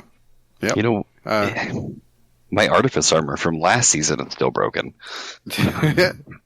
My daughter's boyfriend was just telling me, he says, don't waste your time on the Artifice armor. He says, the game wipes you at a certain point in the master dungeons. Wait, what? He said something about one of the rooms just totally wipes everyone as soon as they get to a certain point in the master. Did he say it was a master? Yeah. That was, I've heard about that. Mm-hmm. He was telling me, don't waste your time. The game kills you. I'm like, what? Yeah. It's a bug. It's broken. Yeah. Yep. There you go. I personally, I like my Artifice armor. I'm a little salty that master raids don't give you Artifice armor. So. Yeah. I don't understand that. It's because it's free content. Well, I was listening to I think it was The Last Word this week, and they were talking about, I think it was, I can't remember who was talking about. I don't know, it was Travis, or said that they wish that the actual raid slot in your armor didn't cost anything, because that makes perfect sense, because that dissuades me from ever using the upgrades for raids, because I have so many other things I want to upgrade, that I want to use my slots for. And I was listening to that today. It made total sense. The only raid I use raid armor for, and even now it's kind of, I don't even waste my time, was Garden. Right. There were some really valuable perks in that armor, yeah. Mm-hmm. Especially in the last encounter. Vow was kind of similar. The armor was kind of worth it. but it's not needed. It's not a necessity. It does help. Yeah. And King's Fall is kind of the same way. There's one mod that if you're doing Master, it's kind of helpful, but still not a necessity. Yeah, You're never going to need it on regular. I have a bunch of armor that I save, but I never use the perks for the raid perks because it's a nice little upgrade, to have those perks, but it's not worth it because I have other things I have slotted already. So maybe they'll fix that down the road. Who knows? Not gonna lie, Kato. You mentioned that about the Vow armor, and I was like, what the hell? I was like, Vow armor doesn't have mods. Yeah, that's a bad sign when they put effort into making raid mods and people don't even use them. Yeah, so let's see. What was the one from Vow? What was the usable? Umbral Sharpening? Yep, Umbral Sharpening. Yeah, when you have darkness, pervading darkness, your weapon damage increases. Yep. Which was 2 encounters? Yeah. Caretaker. Well, I guess 3 if you count the maze, but still. You don't need it in the maze because you're not doing boss DPS. Yeah. Yep. But yeah, I'm like, oh, wow, yeah, I was wrong. Yeah, there are mods for that. I'll be damned. And I'm like reading them right now, like, oh, well, that just looks useless. And that's useless. Yeah, so, just kind of useless. TLDR, Bungie, if you're listening, that's 2 podcasts now that have mentioned that the raid armor is useless because we have to pay for that last perk. There you go. Well, I'm not even saying it's useless because of that. I'm just saying that it's too expensive. Useless in general. The Kingsfall one are kind of the most useful as it is. Yeah. I was using Old God's Boon, where you have damage reduction when you're carrying the relic. Yep. Mortal Medicine's a good one, too. While you have a brand or in a pool of reclaimed light. Yeah. Weapon recovery. Reload. And weapon reload. Yep. I mean, the Will of Light mods, they're only 1 energy, which most of the time you can make that work. But at the same time, like Will of Light Solar, well, if you're running an Elemental Well build, why would you put that on? Because it's only to Taken combatants. Yeah. Are there... I mean, Taken's only in, like the last... Well, Orc's Splight. I think Orc's Splight counts as Taken. I'm not 100% on that. So yet again, you have a mod that's only useful for 1 encounter. Mm-hmm. Well, can't you just use Taken spec? Yeah, you could just use Taken spec too. Imagine that. Wow. If you have it. So.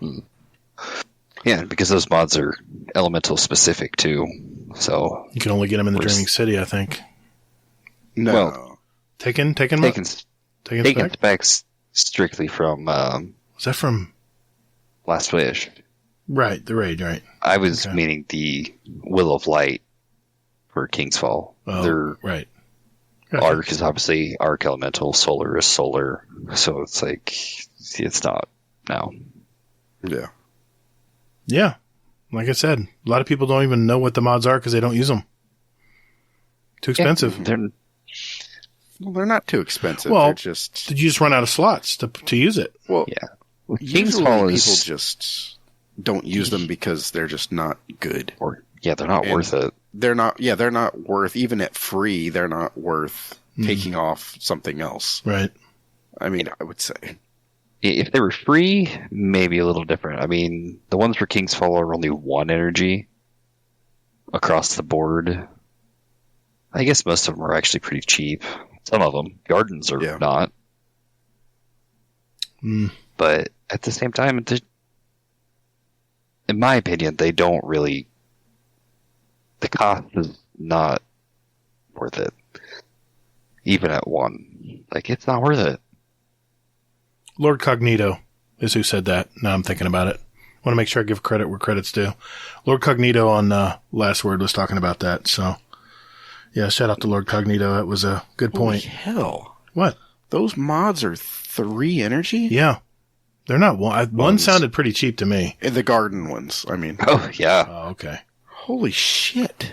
Because the one you want for garden was Relay Defender, Enhanced Relay Defender, and that's 3. And that's like the only one you need for garden. Mm-hmm. And it's just for the boss. Mm-hmm. I need to do a damn garden. That's not a div run. I haven't done one in a while either. I love the weapons from that raid. Especially the fusion. I completely forgot about the Deepstone mods. Again, I was like, Deepstone doesn't have mods, and I was like, oh wait, Yeah, they did. Yeah, it does. Yeah. Herd Thinner was always a good one. I mean, the mods would drop easily for you when you grab chests in the raids, but you never would use them. You know, the thing about the Deepstone mods is when we were running it and grinding for the triumphs to get the seal, you couldn't run any of the mods because it would break shit. Yeah. Yep. What was it? Enhanced Scanner? Like you couldn't put that on? Yeah, there was a couple of them, and it's like, well, it's not worth running any of them. Because you're afraid it would break the challenge? Yep. No, it wasn't that. It like didn't do. I mean, it overrode. So like Enhanced Scanner was supposed to give like more damage. Mm-hmm. You get bonus to when you have no augment. You get bonus to resilience, recovery, and class ability. Mm-hmm. And then powerful targets are marked by precision slots and taste increased damage for a short period. So it was worth running, but it was busted. Yeah, it overrode the damage, I think, is what it was doing. I mean, to go back and do it now, I mean, there's no master version of it. You don't need them. I mean, yeah, I've never run a raid. I've never run a raid with a mod. Never needed them. I could do the raid without them. I can honestly say that if they made them free, I'd run them. Why not? It's a free slot in the armor, but they're not. And they're only good in the raid too. So right. Yep. Right. Why do they need to have a cost? And they're very limited on what they can do too. So, yeah, even some encounters you may not even use it. Yeah. Yep. True. Anything else, Hazel, on the TWAB? Movies, art, and stay crafty, Guardian Sam. And what was that again, Kato? What were you saying earlier about the TWAB? Yeah, shit's still broken. There we go. Well said.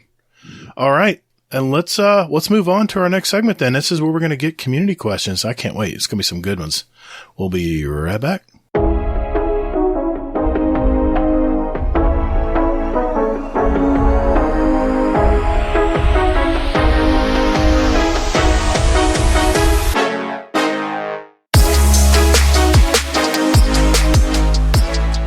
Hey, Guardians. Would you like to send a question for the show to us?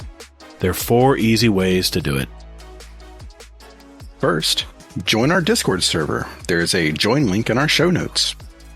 We have some great gamers in there, and you can just lurk or hang out and jump right in and talk to us, whatever you'd like to do. There's also a channel labeled Podcast Questions where you can type in your question for the show. You can also email us at guardiandowncast@gmail.com. Or we also occasionally tweet about our upcoming show and guest, and you can respond there with your question at Guardian_D_cast is our Twitter handle.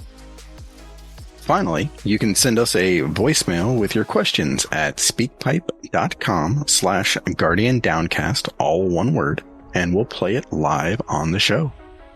Thanks to all of you out there who do listen to our show. And Toddles. And later, Guardian. Hey, man. That's my line. What? Yeah. Says who? It's in the script. It's my line. All right, ladies and gentlemen, this is the segment of our show where we get our questions from our community. This is where you ask us, and our guests, of course, questions about Destiny, about our lives, about whatever. And let's start with the Discord tonight, Hazel. I got some for SpeakPipes, too, our voicemail, which you can go to speakpipe.com/GuardianDowncast if you want to leave us a voicemail for our show. But let's start with you, Hazel. What do we got in the Discord for Kato this week? Oh, boy. Everybody showed up for Kato. I'll tell you that. They did. Yeah, they did. I don't know why. I mean, it's like he's never on, never plays the game or anything. So, Nope, never. Nope. You sure it's not Kano? Okay. All right, let it go. I'll let it go. Still not Kano. Okay. can't New believe you did remember. I can change that right now. Uh-huh. You said you were going to do that earlier. How do you change names again? Oh, boy. Yeah, see, that's usually my job. Okay, so a newer member here, Whiskey IQ. Welcome. He asks, question for Kato. Damn you, man. Question See? for Kato. Are you a Bungie fan from the Halo days, or typically a shooter-looter player primarily? I know the answer to this already. Yeah, I think we covered that. Yep. So, I actually have a little bit more to add to that. Oh. So when I was still in high school, I had friends that were gamers, like massive gamers, and I remember them talking about Destiny. But it just didn't interest me at the time. And obviously I did play Halo.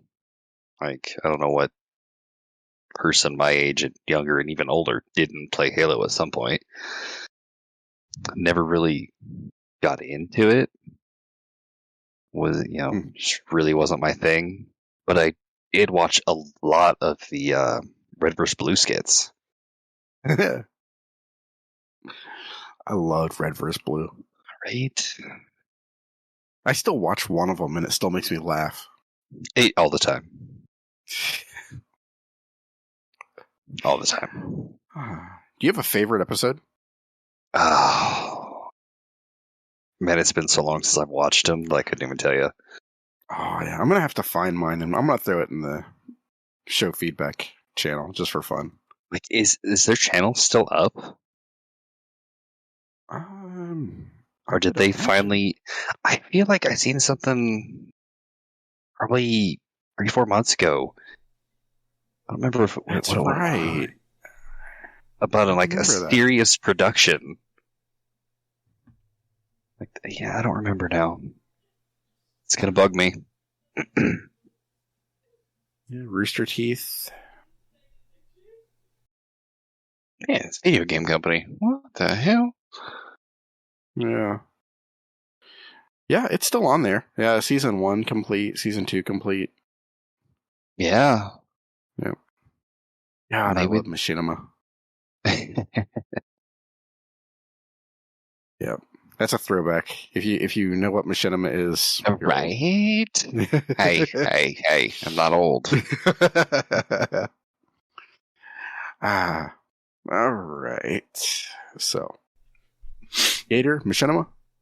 No, I mean, Okay. no, I used to watch it. Helios asks.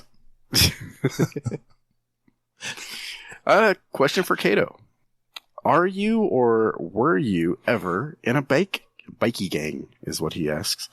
What do you love about motherfucking motorbikes?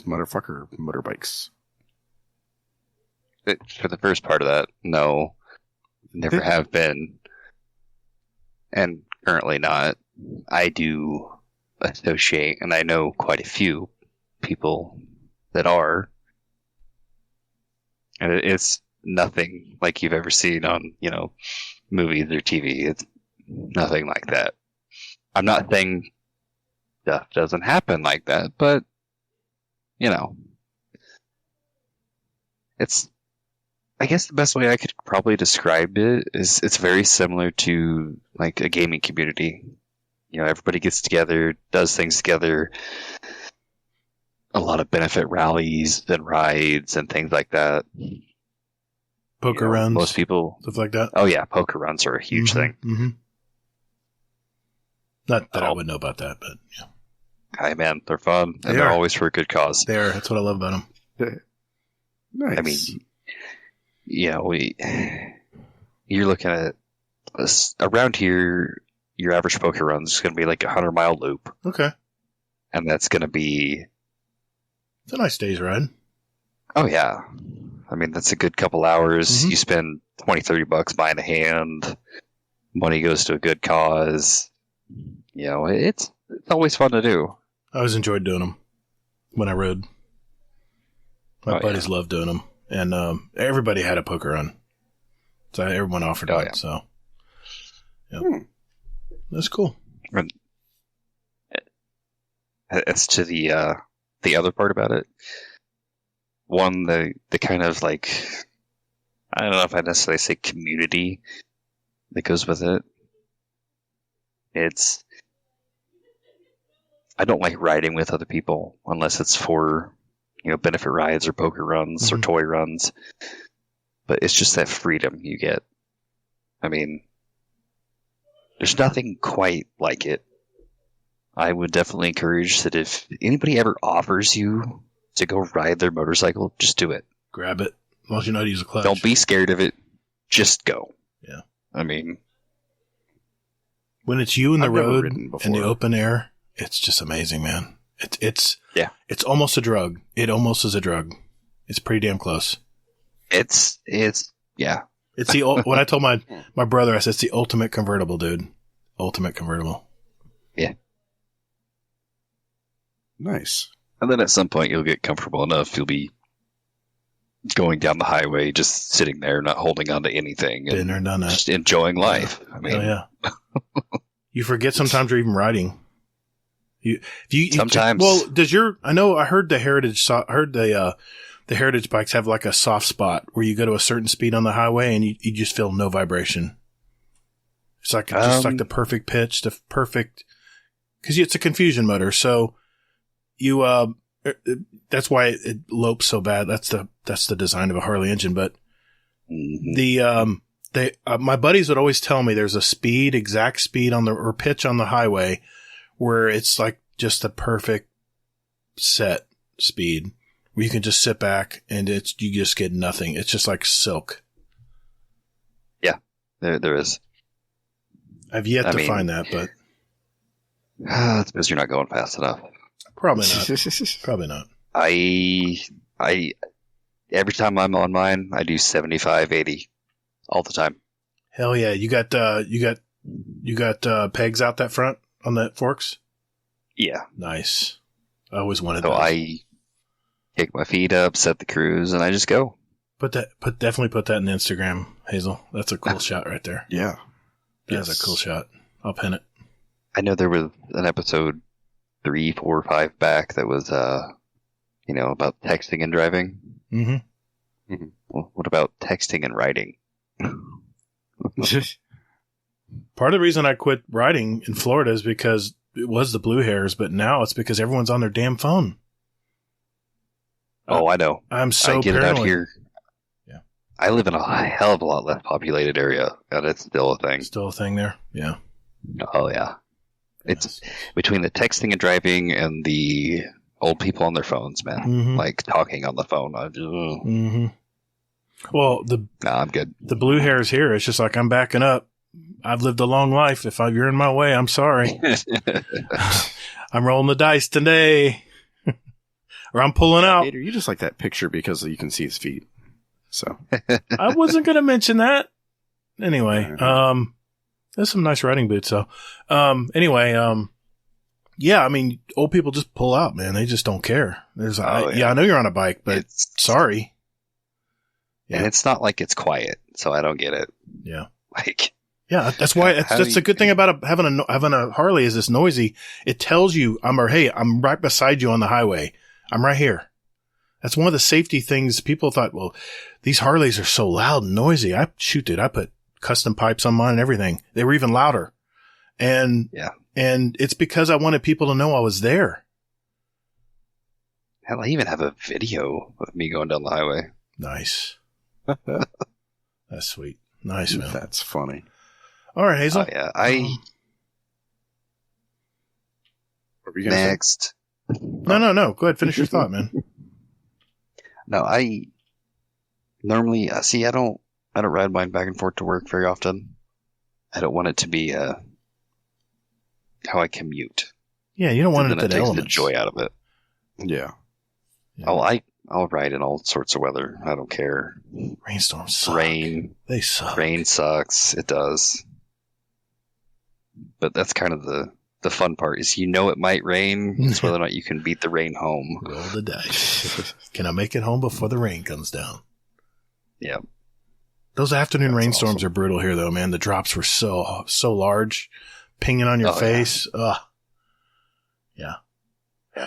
That's why you keep bandanas tied everywhere. Mm-hmm. Yep. Well, here's a question, Gatr. Since I know you did ride, helmet or no helmet? I did both. Usually I didn't ride a helmet. Usually I wouldn't ride a helmet because now sport bikes, you gotta have a helmet, dude. You got no protection in the front. I mean, if I'm talking bugs, I mean, God forbid, we got bugs everywhere here.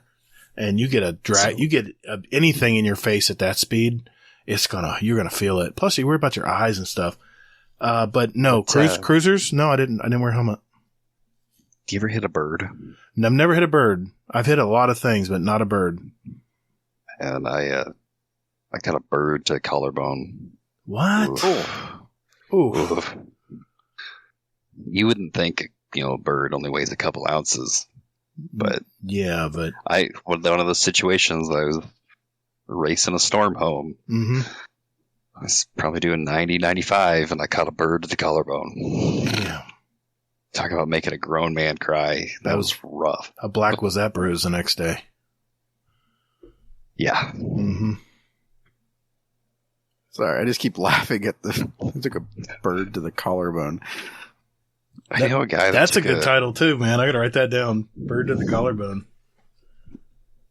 One of the guys I ride with caught a bird in his neck and actually ended up going to the hospital because the beak went into his neck. Damn. What the? That's nuts. I know it doesn't get very cold in Florida, but what's the coldest you've rode in? I had some pretty good gear. I had pretty good leathers. Coldest I think was 40, which basically meant that I was riding in about 20 degrees. I mean, that's cold for me, man. What was your coldest?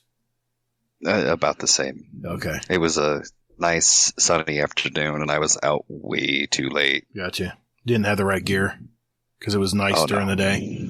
Yep. See, what most people don't ride motorcycles don't realize is it's 20 degrees cooler when you ride a bike. So whatever the temperature is, drop 20. That's what's that wind chills. Yeah, it's real. Yeah. Yeah.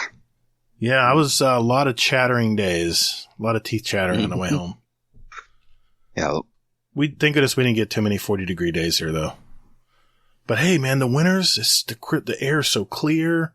Sky's super clear. It's a perfect day to ride. Yeah, no, we, not here. No. No, I imagine it isn't. No. All right. Well, what else we got, Hazel? Okay. Well, Soccer, the usurper, asks, question for the Kato. What's your favorite build you've put together? And Gatr, I'll open this up to you and myself as well. I wish you would have been a little bit more specific. That's a wide open question. Okay. I mean, did he mean PvP or PvE or, what are we talking about here? Gambit. I do have one for Gambit.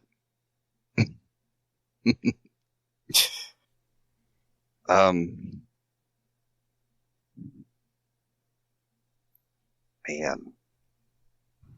There was actually one I did right when Beyond Light came out that I haven't messed with since, and I found other things to play with. But it was probably my favorite. I had a Solar Hunter with Celestial Nighthawk, then running Bad Juju for exotic weapon, running a Solar Rocket, and then the Charge with Light rocket build. So it was the Charge with Light rockets on top of the Solar, on top of Bad Juju, which got your super back faster, and it chained really well. I mean, you were getting a super back with right around a minute mark. It was a lot of fun. But now that we have 3.0 for everything, I really, really enjoyed the gameplay with Caliban's hand. Ooh, yes. it was, you make a couple adjustments here and there, and it was a lot of fun. Yeah, I've always been a solar hunter. I mean, blades, man. You're there were some fun times with Blade Barrage and like Shards Galanor, and unfortunately, yeah, I got neutered. Yeah, it did. The other unfortunate part is something Soccer and I have talked about before, that I've mentioned to a couple other people. The fact that there is no in-game build for hunters. There's nothing cool we can do. We put on a single exotic. We don't have to spec into anything, and we're just doing top DPS. We're done. That's it. I mean, I put on Star Eater Scales, put on Blade Barrage, make sure I get 4 orbs, and that's it. I don't have to do anything. I don't have to spec into, my discipline or for like grenades for Titans or Warlocks or anything like that. It's just, I do this, I'm done. And then if it comes to like GMs, it's Omnioculus. Put it on, you're done. There's no real building for the harder content. It's just kind of there. And then the rest of it, I mean, the Caliban's Hand is so much fun, which you need to spec into strength for that. But unfortunately, it's not strong enough for your harder content. It just doesn't do enough damage. Yeah, I don't have those yet. It's on the Hunter, Caliban's Hand? Yes. Yeah, I don't have that one yet. It's really good. I need to. I've been jumping down Legend Nightfalls, farming exotics, and I got to work on my Titan and Hunter still. I just got most of my gear for my Warlock this week. Caliban's Hand. No, I don't see it. A lot of fun. All right, I'll have to work on that. It's one of those exotics that's still in my inventory. Like, there's so many exotics I need to have fun with on my Titan and Hunter still. Yeah. I did get to play around with the Grafalcon's Hauberk. Oh, yeah. Before they disabled it. Yes. Heard that's pretty powerful. It was kind of fun. A little busted. I mean... Well, that's why they disabled it, right? Yeah. Now, I actually thought of another one. And this is one I used for PvP before Solar 3.0. So even through Void 3.0 and Stasis and all that, when we got Athre's Embrace. Oh, yeah. Where it makes your weighted throwing knife bounce. Right. Athre's Embrace, Monte Carlo, and Crucible was so much fun. I'm pretty sure there's a few salty players out there. They got one shot out of their super with the throwing knife. Feels bad. It's hilarious, but feels bad. The aim assist is crazy on that thing. Even after they nerfed the aim assist, it's still not. I threw my weighted throwing knife the other day and I actually saw it curving in the air. I was like, oh, wow. That's crazy, man. Yeah. You just won't get a precision hits anymore. No. I always like throwing knives. I'm a void lock. I mean, everyone kind of knows my build. I'm a big Devour user. And, I'm a big proponent in PvE of using, my Controverse holds because you only have to do damage with a grenade. And, it returns so much grenade energy. So that alone, I have mine tied with, the usual stuff. I've got bolstering detonation, a ton of distribution mods, perpetuation mods, Font of Might, of course, Seeking Wells, Font of Wisdom, Well of Tenacity. A lot of the stuff that came out when Void 3.0 came out that I just haven't touched. It's, once the seasonal artifact went away, I lost a couple of good mods, but I just replaced them with some other mods at work. I've always had fun with this build, and I'll even use it in PvP sometimes as well, but I'll replace it with high energy fire mod instead and taken charge, so I can use that. And of course, powerful friends to give me the big bump to mobility. But I mean, I'm very old, and when it comes to my build, I find something I like and I stick with it. But you, Hazel, what are you using, man? Well, right now I'm doing the Heart of Inmost Light grenade spam thing because it's just so much fun. I mean, for real, it's just glorious. I mean, come on. What else do you need to do? I mean, you just fire a grenade and... I use that on my solar build on my Titan, and it was giving me grenades and stuff back crazy. Mm-hmm.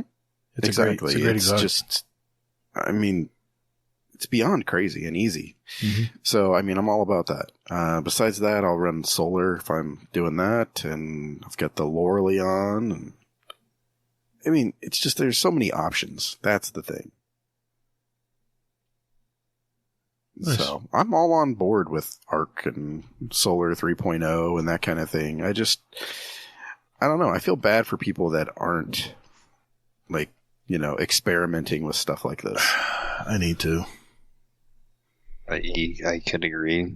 I really like trying new things. I may go back to, old reliable. The simplest way to put it, for when I know this will work no matter what. Yeah. Or like, hey, we need to get this done in a timely fashion. So I go with, I know what will work. But for the most part, I'll try something out. I'll get the new exotic. I'll put it, dump the shards and prisms into it so I can get the mods I want to it. And then I'll go play with it. And just see if I like the gameplay loop on it. That's the great thing now, is you can try all kinds of different setups. No fixed trees anymore. You got all these different options. It's just a lot of fun. I mean, it's been making YouTubers, foam at the mouth, all kinds of build videos they can put out. So it's pretty cool. Mm-hmm. Exactly. I mean, there's so many different options, and you can make your own thing too. Mm-hmm. Like Soccer made his a build, and I was like, oh wow, I like that. I'm like, I tried it once and I was like, okay, well, I'm going to do this and I'm going to spec into this a little more. And I mean, it was pretty fun. I mean, I added like the firepower, charged with light mods. Right. So that way I could always have a grenade ready and stuff like that. I mean, on top of the fact I was running Heart of Inmost Light. That actually makes me kind of think about when you said, trying new things. With everything being updated now, it has made me really look back at some of the previous exotics I used before all this. Like, before we even, when Stasis was the new hotness and everybody was shatter diving everybody. Right. I don't know if Gatr remembers this, but, when it was still Middle Tree Arc, the good old twirly stick to deflect everything back. Right. Yeah. It's a pain in the ass in the Crucible. Yeah. And it's even better now. I mean, all you can do is just keep running backwards and hope they run out of super eventually. That's what I do anyway. Yeah. Pretty much. Yeah. Yeah.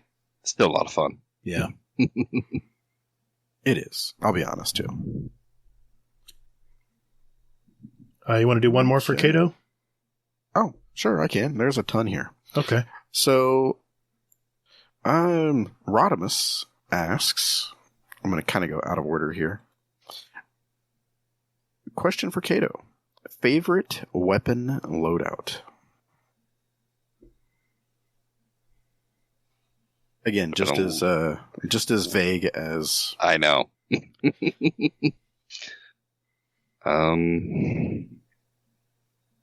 Man, this season, I have really,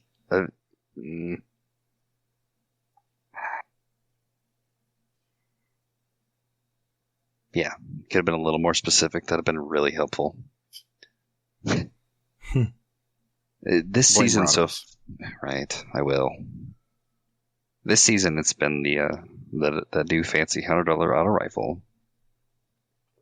Oh. I mean, I've been running that, a fusion and a linear fusion for a lot of things. Which auto rifle? The Quicksilver Storm. Oh, yeah. That thing sounds good too, doesn't it? Sounds awesome. Okay, so that's the pre-order one for anybody who doesn't know. Yes. Yeah. Pretty cool. Unless it requires champion mods.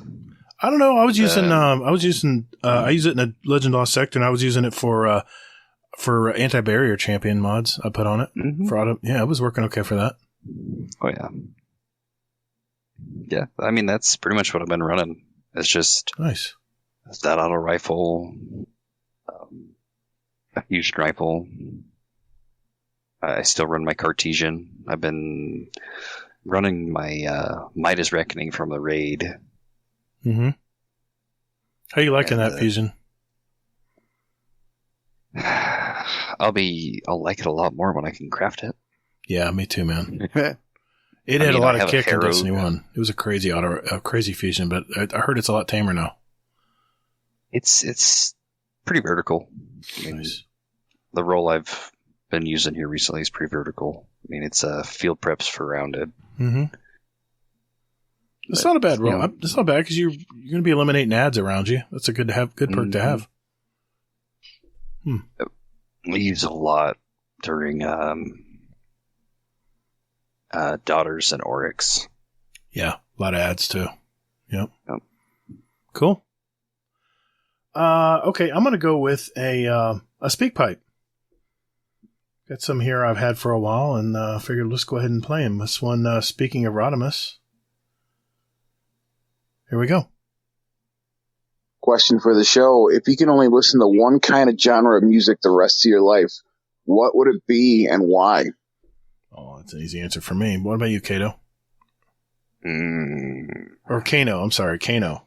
That's your name. I'm looking at it right now. That's a rough.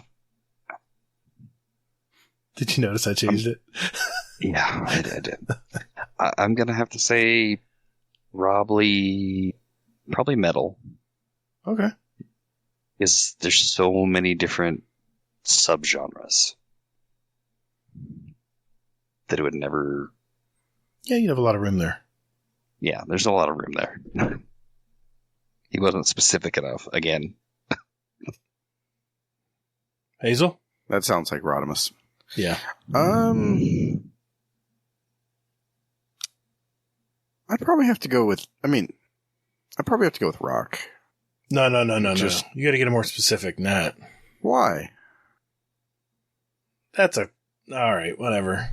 What? Whatever. Because I'm more specific when it comes to rock. Well, I mean, I'm not listening to, like, prog rock or anything, so. Oof, you beat me to it. See, what you guys don't know is I'm going to pick. Listens to. I'm going to pick. Well, Hazel's going to say it right here because I'm going to put the soundbite in. Where you say prog rock for the win. Oh, God. There we go. That's my answer. Thanks, Hazel. All right. Let's go. I'm going to make sure Kato gets his questions answered tonight. So, what else we got in the Discord? Okay. So we have, here we go. Okay. Question from All Thumbs. Question 4 Kato. Is there any pinnacle mission, strike, or whatever you just despise? For me, it's preservation. I absolutely hate the first part of that mission, gathering the thingies to move the vehicle along. Surely not worth it for a pinnacle. Yeah.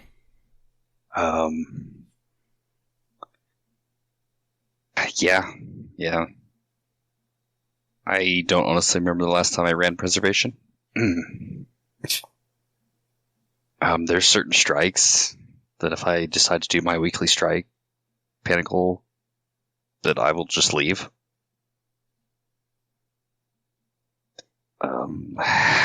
A good percent of the time, the only pinnacles I actually do is like raid pinnacles, crucible pinnacles, maybe a dungeon pinnacle. That's pretty much it. You don't get your strikes done? Strike pinnacles? Nope. Really? I do for the first couple weeks of the season. Right. And then, or if I'm close enough, or if I need to be a little bit higher light. Like this season, I have been doing it because of Master. I needed to be 1591 for Master. Mm-hmm. I had to hit that delta. Yep. Otherwise, it's way harder than it needs to be. Right. That one. So I makes a have big been doing difference. them. Yep. Yep. All right. Cool. We have another one there, Hazel? We do. So RNG-DQ Blizzard asks, question for Kato. Why do you say so much? I think that was supposed to be Psy. I don't know. I think he meant Psy. I was watching. I read that one. Yeah. Okay. Well, I think I thought he was saying that you don't talk a lot. Yeah. It's both. You are pretty quiet in raids, I could admit. But the sighing, I totally get the sighing. No. It's the better alternative. He's disappointed in you. That's why. That's a given, but I mean, I knew he's sighing whenever he's raiding with me, but that's just his way of dealing with the pain, right? My pain. Sucking in raids. No, I have a lot of patience when it comes to raids. I mean, if I didn't, I wouldn't try and Sherpa. Yeah. Yeah. It's just think of it as it's who I am as a person. Just deal with it. And sometimes it's me just being good humored, and sometimes it's the better alternative. Yeah. There you go. Yeah. That's great. Understood. I think we've all been in those raids where it's just like, oh yeah, you can't believe that just happened because you've explained it 6 times, and it's like, you know how to do this. Why are you fucking up? I'm sighing too. I just usually mute my mic when I do it, or I'm turning my head off to the side or something. If I'm trying to Sherpa. No, you just reminded me of something I was going to mention earlier. Not on topic, but I did a raid with Hammer Crasher. I don't know if it's his wife, but I think it's his wife and his 10-year-old son. Really? And also it was Cloud and Slammin'. Oh, 2 father-daughters. Yeah, we were trying to do, son. Sorry, Hammer Crasher's son. Yeah, Hammer Crasher's son, other daughter, yeah. Yep. So yeah, we were doing that, and it was his first VOG clear. So we got him to Atheon, and then we just ran out of time. So yeah, it was rough. But his wife actually plays Destiny really, really well, and she was she showed us a couple strats for VOG that I was like, wow, okay, nice. we can do this, I guess. So Gatr, you'll probably remember that when you do Atheon, we would always run to the back and then turn around. Mm-hmm. Well, what her group does is she just stays in the middle. Right. Oh yeah, that's been a thing. Then she runs to the corner. Yeah. Whoever's infected runs to the corner in the front. I think Kingsley was always doing that. No. He's talking about. I'm talking about. Like oracles. I'm talking about oracles when you get pulled into the room. Oh, okay. She stays at the front and shoots them? Really? No, in the middle. You run in the middle where they spawn. Oh, okay. Yeah, but that's how does she see that? Kind of disorienting. That's what I was going to say. That. Yeah, it's kind of disorienting at first, but it's actually pretty fun. I mean, it definitely made the encounter a little bit more. I'll tell you that. No offense to Hammer Crasher's wife, but I'll be going to the back. Thank you. My depth perception is bad enough. That kind of falls on the subject of what is easier to teach. Right. True. Is it easier to teach everybody to run to the back of the room and read it from left to right? Or do you teach them to stand in the middle and look up? I mean... Yeah. To me, it's sort of, I always kind of fall back to which one is more sustainable. Yep. Is it easier and it may be easier now, but what's going to be more the play long term? Right. Are you getting hit by many enemies when you're in the middle? I'm trying to remember. You get a couple of hobgoblins, I think. I mean, Minotaurs and hobgoblins. Yeah, you get the shielded Minotaurs too, and yeah. I mean, the person who's doing the relic actually has to do something. So it's not just stand in the back and... It makes it more interesting. That's true. It does. It gave me a bunch of stuff to do. I was like, all right, cool. It made actually picking up the relic sort of easier, actually. Yeah. All right. Seems like less of a slog because you have to do it. You actually get to do something. Right. Besides stay there and keep recharging people. Yep. Exactly. Keep healing people. Yeah. Cool. Yep. Good to know. So, cool. Okay. So, Gatr, you said you sigh. Was there any pinnacle things that you don't do? Or that you don't like doing? Me? Yeah. Yeah, I ran the Vox Obscura Master one time. One time. I don't care to go back and get that one again. That's still a thing? Yeah, I think so. You can get a pinnacle from it. Yeah, it still is a pinnacle. Huh. I won't touch that one. I ran it with, I think it was Mr. Monkey and Salt, or it might have been Grackle and Salt, or even Meta Giles. I think I ran with him too. I try not to remember. That's one I'll forget. That was a pain in the ass to do. And no, I did it. Got my catalyst. I was out of there. I'm done.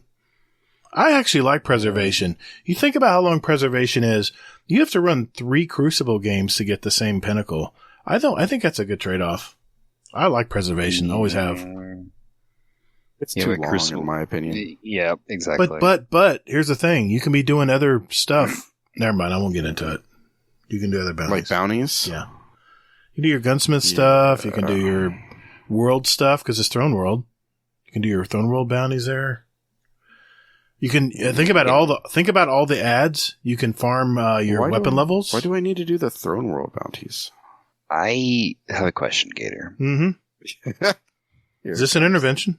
Intervention time. Shit. Oh, not quite. Outside of this week, which I get it. You're a busy guy. Mm-hmm. Where are you at in the season pass and power level? Oh, let's do a season pass call out, shall we? I'm at, I think I just hit 125 today. I think I'm at 1590 power. I think my max. Hold on. Let me just go to my inventory here on Dim. I'm 1592 and 1/8 for my warlock right now. Total power all in. Guess I could open Dim. Yeah, so I can run masters right now. But I do this. I don't do any special stuff. I do my route, man. I do what I like to do every day. We know. And I'm plus 16 on my artifact right now, my seasonal artifact. So I'm at 1576 and an 1/8 as far as if I was to go into like trials. That's my raw power right now. Yep. I forget. Okay, so that is season pass. Yeah, I still do a lot of XP farming. And you're 125? I think no. I'm higher than that. Where do you look again on Dim, Hazel? You remember? Progress? I am is it wasn't under progress, yeah. I'm looking. I am at 129. 129. Halfway to 120, 130. Yep. Interesting. Okay. Just for the record, I am on the verge of 80 right now. Oh, you're almost there. So, I hit 108 for rank. I am 1580 plus 14 power. Okay, so 1594 or 1596. Yep, 1594. Yeah, you're well in. And master range. I don't bet. No bounties. Yeah, but you play activities, so you're getting your credit, your XP through activities. I'm doing it through bounties. I do very little activities through the week. I mean, I jump in the occasional raid on the weekends. Right. Scrim Night doesn't give me anything, so yeah, that's it. That's all I do. What was that? I've done very little pinnacle runs for the record, just very few. I think I've done a couple strike ones, and I did a Gambit one last week. I need to play more Gambit this week because it's still double Gambit, but yeah, I don't do many pinnacle runs. That's natural, just from +1 drops. So, I did Master War Priest Wednesday night. Mm-hmm. When I went in to Master War Priest, I was at Season Pass 100. After we got Master War Priest done, is when it went up to like 106. That's a lot of XP. Yes. How much time are you there playing it, though? Hour and a half, 2 hours. That's not too bad. I was thinking more than that. Well, there's a lot of enemies you're killing, and every enemy's XP, so that adds up. Oh, yeah. I'm still pissed off that you don't get as much XP doing raids, because that's to me, that's kind of the end game thing. You know, that's kind of the pinnacle activity. You get quite a bit from doing a whole raid, though.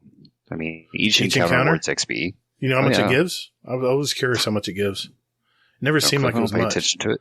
I don't either. I just know my season pass isn't bouncing up on the screen when I complete an encounter. I know you get some XP, but it just didn't seem like much. Didn't seem like much compared to all the time I was investing. Well, and that's my issue with doing bounties, is that you get so much XP from doing bounties that it should be reversed. Yeah, I agree with you, man. I'm on the same page as you. The fact that you can remember in the old days, you could go in, you had 3 challenges that would pop up for the day, the daily challenges. And if you got them done, great. If not, no big deal. It was just a way of making some little extra XP doing the activities that you're already doing. Right. But you don't get that anymore. Well, then your weekly seasonal challenges are huge too. Yeah. Oh yeah. I've been picking away at those. Little by little, I've been picking away at those. Like when I was farming Legendary Lost Sectors, stunning champions, I just got the was it 200 or 100 champions I had to stun or something? I just got that 50, done today. Is it 50? Yeah. So I just got that today. I mean, I'm getting a lot of Bright Dust too. And I always tend to jump on the Bright Dust ones and XP ones first, because I really don't need XP ones after I'm already 100, because we've gone down this route before. There's really little reward for going beyond 100. There should be. Nah. All right. I can kind of agree. I feel like there should be something. Even if it was just material farming. You get the Bright Dust. You get the engram every 5. You don't get Bright Dust. Maybe you get Bright Dust out of 5 engrams. If you're lucky. Yeah. It's RNG. Yeah. What are you bitching about? Most of the time I'm getting a shitty ghost, a shitty legendary ghost that I had 5 years ago, and I'm dismantling it for 4 legendary shards and 1,000 glimmer? 1,500 glimmer? Wow. I wouldn't mind the Eververse engrams that we get if it was on a knockout list. Absolutely. It was. I mean, at least that's what they were saying it was. Yeah, it's broken. It's terrible, dude. Shit's broken. You know how many times I get crappy sparrows and ghosts that are already in my collection from years ago? Yeah, and now that being said, what is on the knockout list is stuff that you would have to purchase, right? But as far as if it's legendary and stuff like legendary ghosts, sparrows, ships, you can still get those, right? So I mean, I did finally get let me just pull it up here. I did get a ornament for one of the sniper rifles. It was the one for the sniper rifle that not anyone uses, the Whisper. I'm trying to remember the name of it, but it was the one that has all the evil smoke coming off of it. It looked really cool. But I don't use the Whisper. Whisper of the Worm? Yeah, Whisper of the Worm, sniper rifle. Yeah. I don't even have it in my inventory. It's in my collections, but I did finally get the ornament for that today. That I did not have, so that was one good thing. But you know how many engrams I've turned in to get that? I get it. 9 times out of 10, I'll get a crappy sparrow or a crappy ghost that is useless to me. I mean, I'm carrying all exotic ghosts. Why on earth would I want a legendary one? Unless it's to unlock something in my collections, which I've already unlocked it. So there's no motivation. Only reason I do the main bounties I do every day are the gunsmith, because I can material farm doing that. I've already reset it once. I'm coming back around now where I'm getting enhancement cores and eventually an ascendant alloy and another exotic. So, and you know, what the modules, I'm getting those too. That's a reason to do the bounties. Plus, for every bounty, you're getting an enhancement core. But Okay, nobody cares. As far as the season pass, there's nothing left to get. Okay. Well, you asked. Nobody cares. You asked. No, I didn't. Did I? Kano asked. No, I asked what pinnacle things. Yeah. The answer is not ultimately. many. Not many. That's the answer. I'm not doing a lot of pinnacle runs. Yeah. Wow. Okay. Yeah. So I fell asleep during all of that. I hope nobody wrecked if they're listening to this in the car. Okay. But yeah. My answer is significantly shorter than that. It's the one shit that I said earlier. Preservation. There you go. All right. Okay. Moving on. Okay. Average D2 player has a tough one for Kato. Destiny 1 or Destiny 2. Only one can stay. The other has to be deleted, never to be seen again. Well, that's an easy answer. Yeah, that's a pretty easy one. Yeah. Though there have been a few people, mainly Kingsley, who's been telling me I need to just buy Destiny 1 and play it for the story. I think it's been fun. tempted. I think it's a fun story. Not everyone agrees, but Yeah. I mean, it's tempting. It's nice to know the history. Yeah. Mm-hmm. Or I could just listen to some YouTube videos about it. You are correct. You can play the replays. You can play the cutscenes back. Yeah, that's true. You're not wrong. I mean, It's true. Not quite the same as replaying it, but There's maybe a lot. eventually. There's a lot in Destiny 1, though, man. That's another rabbit hole. There's a lot of stuff to do in Destiny 1. You'd be there a while. Let's just leave it at that, Kato. right. Yeah. Maybe if we hit a content drought over here in Destiny 2, Maybe. then I might consider it. If you got a couple mean months like off, another maybe. 6 months long I was going to season? say, at least a couple months to play all that stuff, man. Yeah, if we get another Arrivals, then I would probably consider doing it. There you go. As far as an answer to the question, yeah, Destiny 1's got to go. There you go. Yeah. Well, I know that Kingsley mentioned this to you before, but if you were to buy it, that he would go ahead and help you raid and do stuff like that. And I'm on board. I would be there too, man. Yeah. Yeah. There's been quite a few people that have offered, and I've considered it. Not gonna lie, because it's the story is really it's half the reason why I play the game. I mean, yeah, I do enjoy the story aspects, even though they drip feed it to us. I still enjoy it. Oh, it used to be a lot worse, Kato. They would drip feed you like one little tiny nugget of lore every season, not season, every DLC.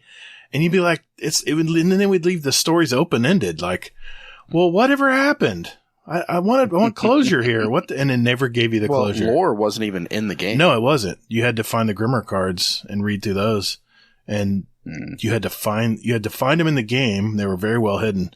And then you had to go to another site to read them. Yeah. That was not fun. Let's do a speak pipe here real quick. I got one from Not Arf, man. I haven't heard from him in a while. Let's see what he's up to. Hey guys, Not Arf here.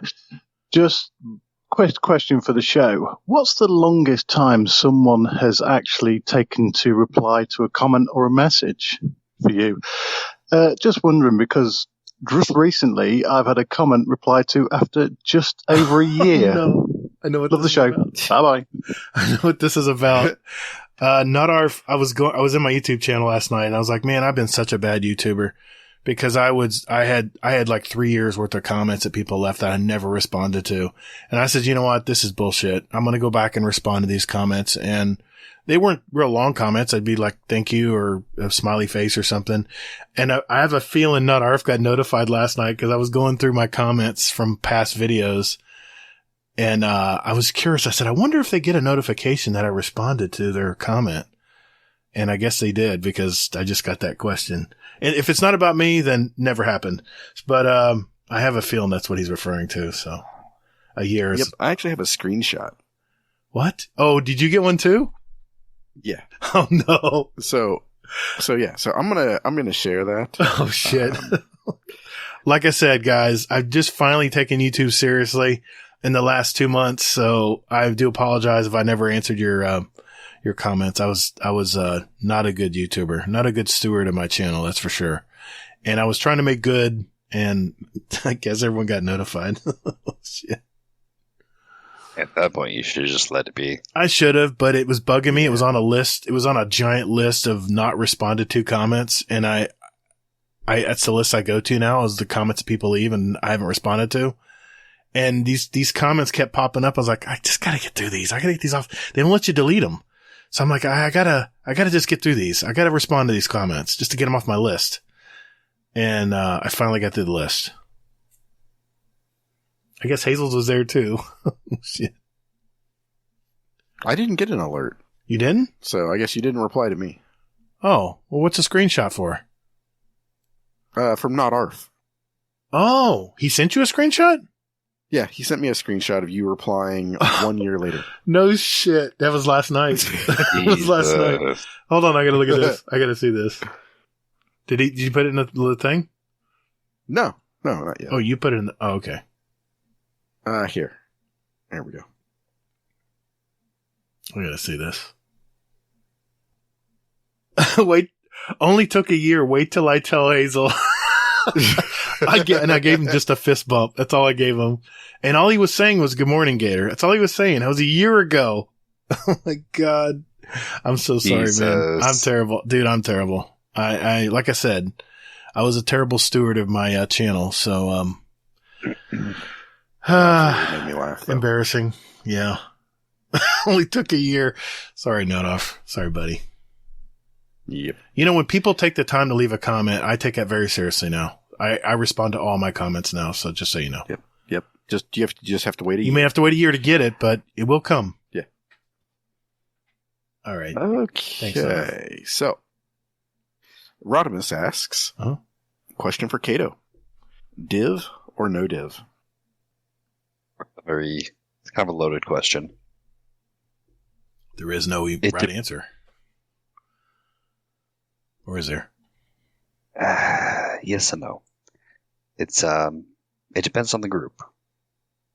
If you're Sherping people through, especially in a raid, depending on the encounter, it's not a necessity, but it makes life a lot easier when you're trying to get somebody through an encounter or through a clear.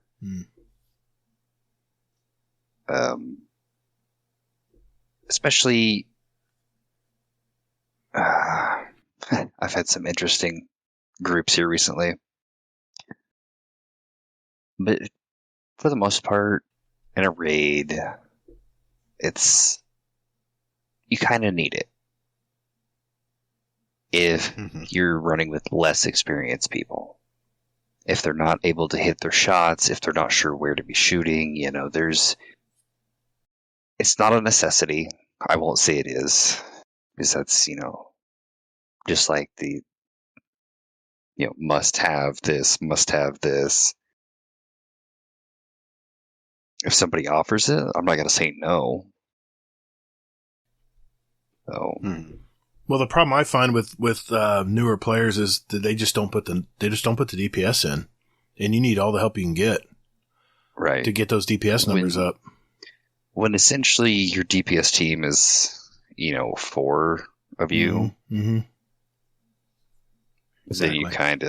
you're gonna want it. I have been in those groups before where you're doing DPS and you get to your wipe screen and 2 of you are doing most of the damage because the rest of the team is not either optimized, they don't have the weapons, whatever it may be.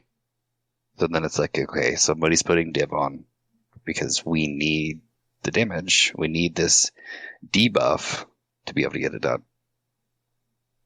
In that situation, I think it's a positive thing. It helps the Sherpas out there, at least. I don't know.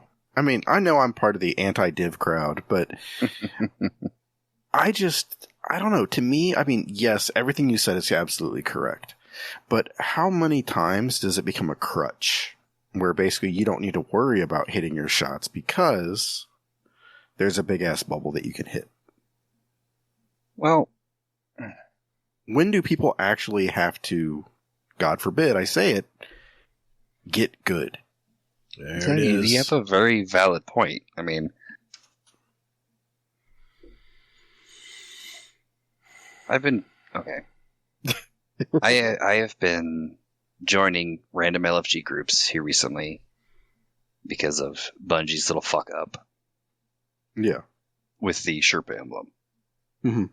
I was at like 16 Sherpas when they released the emblem, and it was not retroactive. Oof. So, I've been picking up just Sherpas through LFG. And I've been in those groups where, it's just somebody trying to get it clear. No big deal. It is what it is. Mm-hmm. Jumping in, willing to help. It's what I enjoy doing to an extent. And when you join those groups and you're looking at what people are doing for damage, and you get a couple people that are doing 2-3 million for damage, and then somebody doing 400,000 or 500,000. Then you ask them what they can run for different weapons to get their damage numbers up, and it's just not there. Like Div on War Priest. This is the best example because King's Fall is the new hot thing. Div on War Priest, it's not a necessity. It makes it slightly easier. But if you're not going to do Div on War Priest, then you should be doing damage from pillars. That way you can actually see his head all the time. If you're running Div, you can stand in one spot to use it, but he still moves around, so you're only getting the top part of the Div bubble. And I know for me, a lot of the time where I end up standing, I can't even see the Div bubble because of where he moves to. So I'm still just shooting him in the head. Mm-hmm. So I see what you're saying of when it becomes a crutch. Personally, I would rather have the damage over the debuff. I would rather have that sixth person that's running Div be using a linear fusion on him instead of that debuff. Because if we really need a debuff that bad, somebody can run Tether. Ideally, you'd want the person who has the least experience to run the div because they're not going to put the numbers in. But the problem is those people usually don't have the divinity. They usually don't have the weapon. So you have to take one of your powerhouse killers, DPS guys, and put them on div so they can boost up the numbers of everyone else. It's a tough situation, man. I get it. I mean, what do you think, Gatr? I think when it comes to Sherping, God bless them. It's already a tough job. Give them every benefit they can. I'm saying use it. I mean, because Sherping's not easy, man. Not only to have infinite patience and still be, have some tact, when you're doing it. I've seen people lose it that are Sherpas that just lose it and then everyone just leaves. It's just a shit show. And you wasted everyone's time then, including your own. So no, you didn't waste. You have a checkpoint. Well, okay, minimally, yes. But if you're Sherping, you probably don't need the checkpoint anyway. But the I say I'm all for anything that helps Sherpas out because they're the people out there that are have the patience to help people who've never raided before. And once they get through their first raid, they'll probably be a Destiny player for life. So they're kind of an ambassador for the game. And I'm saying, yeah, hell yeah. But being that I used Divinity the other night in the King's Fall, yeah, it wasn't very fun. Being the div person, but I was a supportive role that night. I wasn't worried about my KD numbers or my damage numbers. But that also wasn't a Sherpa run. It wasn't. So, I mean, I think we could have gone without it. Another point to that, when do you use div? You don't use it in any other content. You use it in raids and raids only. I've used it in a few strikes on champs, but just because you know why, overload. Kato, you know why? Because I had a bounty to do rifles, trace rifle kills. I was like, okay, I'll help my two other teammates out, and I'll get the bounty done. Now, I have been in groups and I have used it myself on Overload Champs because it is a guaranteed stun. Yep. When we have certain seasons where our champion mods kind of suck. This isn't one of those seasons. We have Overload Bow. I mean, like when we had Overload SMG and Auto Rifle, that they don't didn't much work range like it was supposed to. Well, guess what? Div works every time. Yeah. But as far as raids, I don't think it's a necessity for your average group. If you're teaching somebody, as much as I hate to say it, I think it's almost is a necessity in that case. But then on that same side, when you get into, we now have master raids.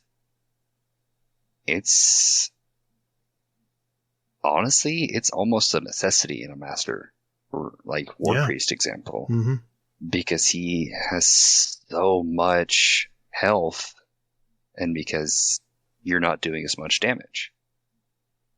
And see, what Hazel's going to say is, well, they had to give him more health because they have the div. Well, exactly. He would be right. Straight up. No, I'm not disagreeing or agreeing. I'm just saying that's I know where Hazel's going to come from on this. But that's the thing though, is that's why I'm asking, at what point, Gatr, do people just have to get good and hit the headshots? Yeah, I've been in raid groups who'd say, we don't need div, we're fine. And I've had people who say, well, I feel comfortable if we have div. I've been in both groups. So I just go with the flow there. I mean. Well, so for an example, in, was it Legend or just normal Kingsfall with div, on average, like your average linear fusion is going to hit around like 93 to 95,000 is what they hit per shot. In Master, you're losing about 30,000 damage. If the Master's already designed around more HP, then you almost have to use it then, because it's already been designed into the game, right? They've had to account for it. Right. So even with that 35% debuff and a larger crit spot, you're still doing less damage than you are in normal. Yeah. I mean, because I've ran it both ways, and you hit that anywhere from, like I said, 92 to 95,000 roughly with div. Without div, you hit like 77-ish thousand. As long as you get your headshots. Right. So yeah, the debuff is worth it, but it's not a necessity in your average raid unless it's a Sherpa. Right. Yeah. Or less experienced. Hence why this issue's so quite divided, But they've made it to where it's almost a necessity in a master. Yeah. Because of the level difference and how much the health bar is, but they've made it that way because it's in the game. I mean, you got a solid team to work with in Masters. Could you go without using it in a Master? Or would it make things much tougher? You could. I mean, but you're not, so, I'm going to say yes, you could. Okay. If you have a good team. With the right team, you could do without in Master. Everyone's spec'd out for it. Right. I got you. All right. But bare minimum, you're going to have at least one hunter, if not two, to be throwing a debuff. Yeah, like I said, you'd have to have have a team spec for it. Yeah. I mean, it's not really any different than saying, I mean, you have to have a well in Master. You have to have at least one, if not two, warlocks for Master. Yeah, I run well usually. And the 4 priest on. Oh. Even totems all have it because you get all stranded out there and the enemies start adding up quick. It's nice to have that little luxury. And it's really just because they made things so tanky. Mm-hmm. Yeah. But then again, they had to because of, we're way overpowered, honestly. Mm-hmm. They gave everybody, they gave everybody the easy button. Yeah. And It kind of ties in the same subject of, there is no intermediate content. It's either easy or it's hard. It's a switch. Nothing in between. You're right. It's true. Stuff you really don't need to worry about power level, and there's stuff you definitely need to pay attention. And you better know a lot about the game or have a Sherpa. Yeah. I don't know about that. I mean, I would say like... What would be intermediate? Regular raids. Okay. Regular raids, I think, would be intermediate. You think so? I don't know, man. You still got to deal with the mechanics.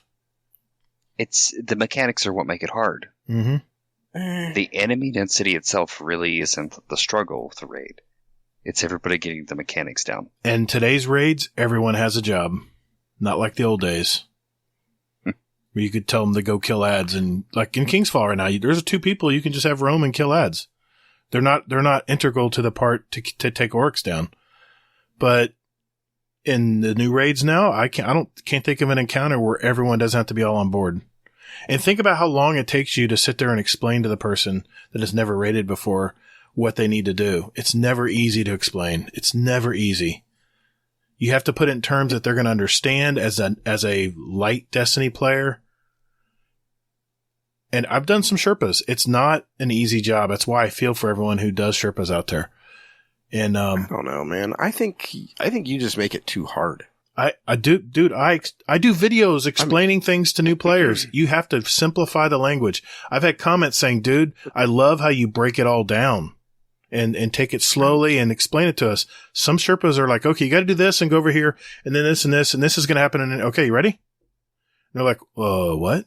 Where am I supposed to go?" You know how many times I've heard that question before? As seasoned Destiny players, we take it for granted. It's like you jumping into in any game out there. I mean, Apex, anything. Jump into any kind of shooter out there and you're just totally in the dark as far as what works, as far as what the weapons do. I have a special ability here I can use? This is what you got to think of people coming into Destiny to play a raid. I don't know. That's my perspective and I want this game to thrive. So I think if you're Sherping, use the div. Whatever you have to. So at what point, Gatr, do people have to get good? Again, asking that question. I think eventually people who want to do raids, they got to get good. They have to eventually get good. But you have to spoon feed them into that point. And a divinity is really nice to have in that transition process. Because there's people in our community that never touched a raid and now they raid every week. And they're getting better and better and better. Mm-hmm. But what if they never made it through that first raid? And they said, nah, that's not for me. There's a lot of people like that. Well, that's unavoidable, true. But if you had a tool that you could ease and help with DPS numbers and help make things a little bit easier, just a little bit, then I say use it. I think we've beaten that horse. Okay. Yeah. Okay. So we'll get something lighter now. Yes, please. Mr. Monkey. Question for the Kato. Thanks for getting our son his first raid clear. He believes that no one can say motherfucker cooler than you. What's your favorite raid or encounter to teach? Big love. I was there, by the way. Yeah. My favorite raid to teach. Favorite raid or encounter? Favorite raid would have to be Deepstone. It is one, I like how quick it can go, but there still can be a struggle. And like most Destiny raids, it just continues to get easier as the encounters go on. As far as favorite encounter,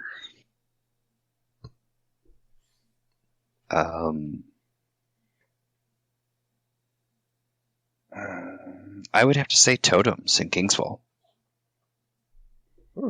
It doesn't take a lot of explanation, but it can go south so quick. And once everybody gets the hang of it, it's like this huge relief because that's almost the hardest part of the raid. It is. It's like a dance, isn't it? Yeah. When everyone's in sync, we're good. Especially a challenge. Mm-hmm. Dude, the challenge is so much fun, though. I love doing that rotating. That's fun. Yeah, that's a good answer. I like totems too. It can be a pain or it can be a lot of fun when it's gratifying, I guess the word is. I'm just looking and then I've got a follow-up here real quick. Okay. So, can you say motherfucker in your coolest voice? I mean, I could. I thought this, show was supposed to be PG, but I don't think so. I think that ship's in. Hey, we're not the hub. So yeah, Hazel makes it explicit every week. I make it explicit for our our crowd. Yeah.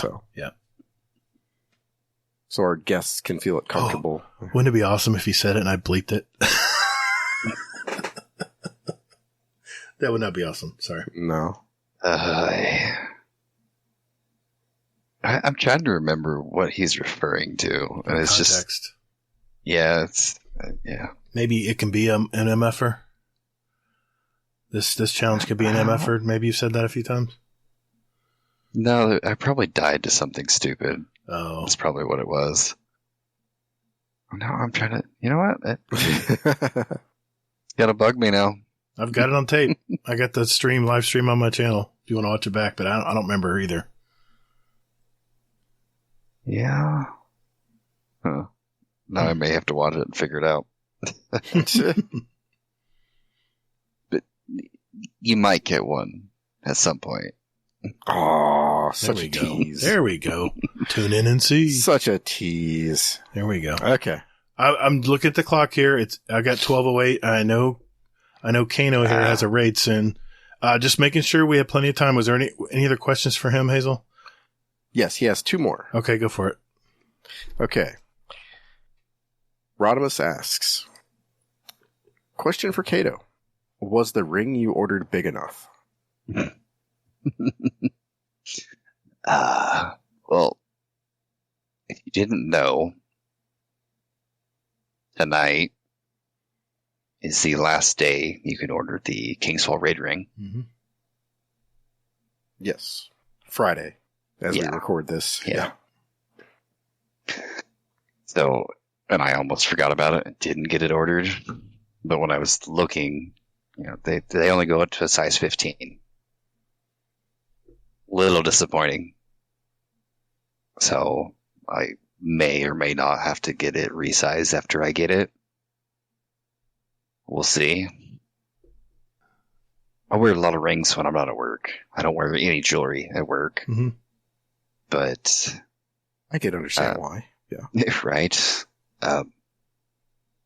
So I have most of my fingers sized for rings.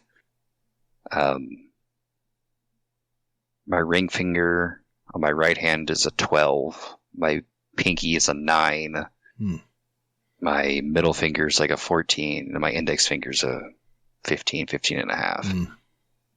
So, and I have rings for most of the other fingers. So I was like, it only goes to a 15. So we'll see if it actually fits where I want it to. Mm-hmm. So you want to use it on your index finger, I'm taking it. Probably. Mm-hmm. Yeah. Because I have a tattoo on my middle finger. So. Nice. I like it. Is it a tattoo of another finger? No. Okay. I have a 4-leaf clover tattooed on my middle finger. I love it. Yeah. Oh my God. Nice. At this point, it still looks like a clover, but not as much as it used to. A lot of work on those hands. I get it. Yeah. I'm guessing you have some pretty thick skin hands like I do. Yep. Working with them. Yeah. Yep. Cool. It happens. Mm-hmm. Yeah. Naturally. Okay. And then the last question that we have is something that I've been skirting around for a while here. So, Rodimus asks, How can we get more people to raid? Man, that should have been our topic tonight. Well, I knew this was a question, so Yeah. Well, that's a great question. I wish there was an easy answer for it. I know we've had some DMs back and forth about it. There is no one good solid answer for it. I know I've talked to a couple of people about setting up Sherpa runs, but everybody's schedule is kind of all over the place right now.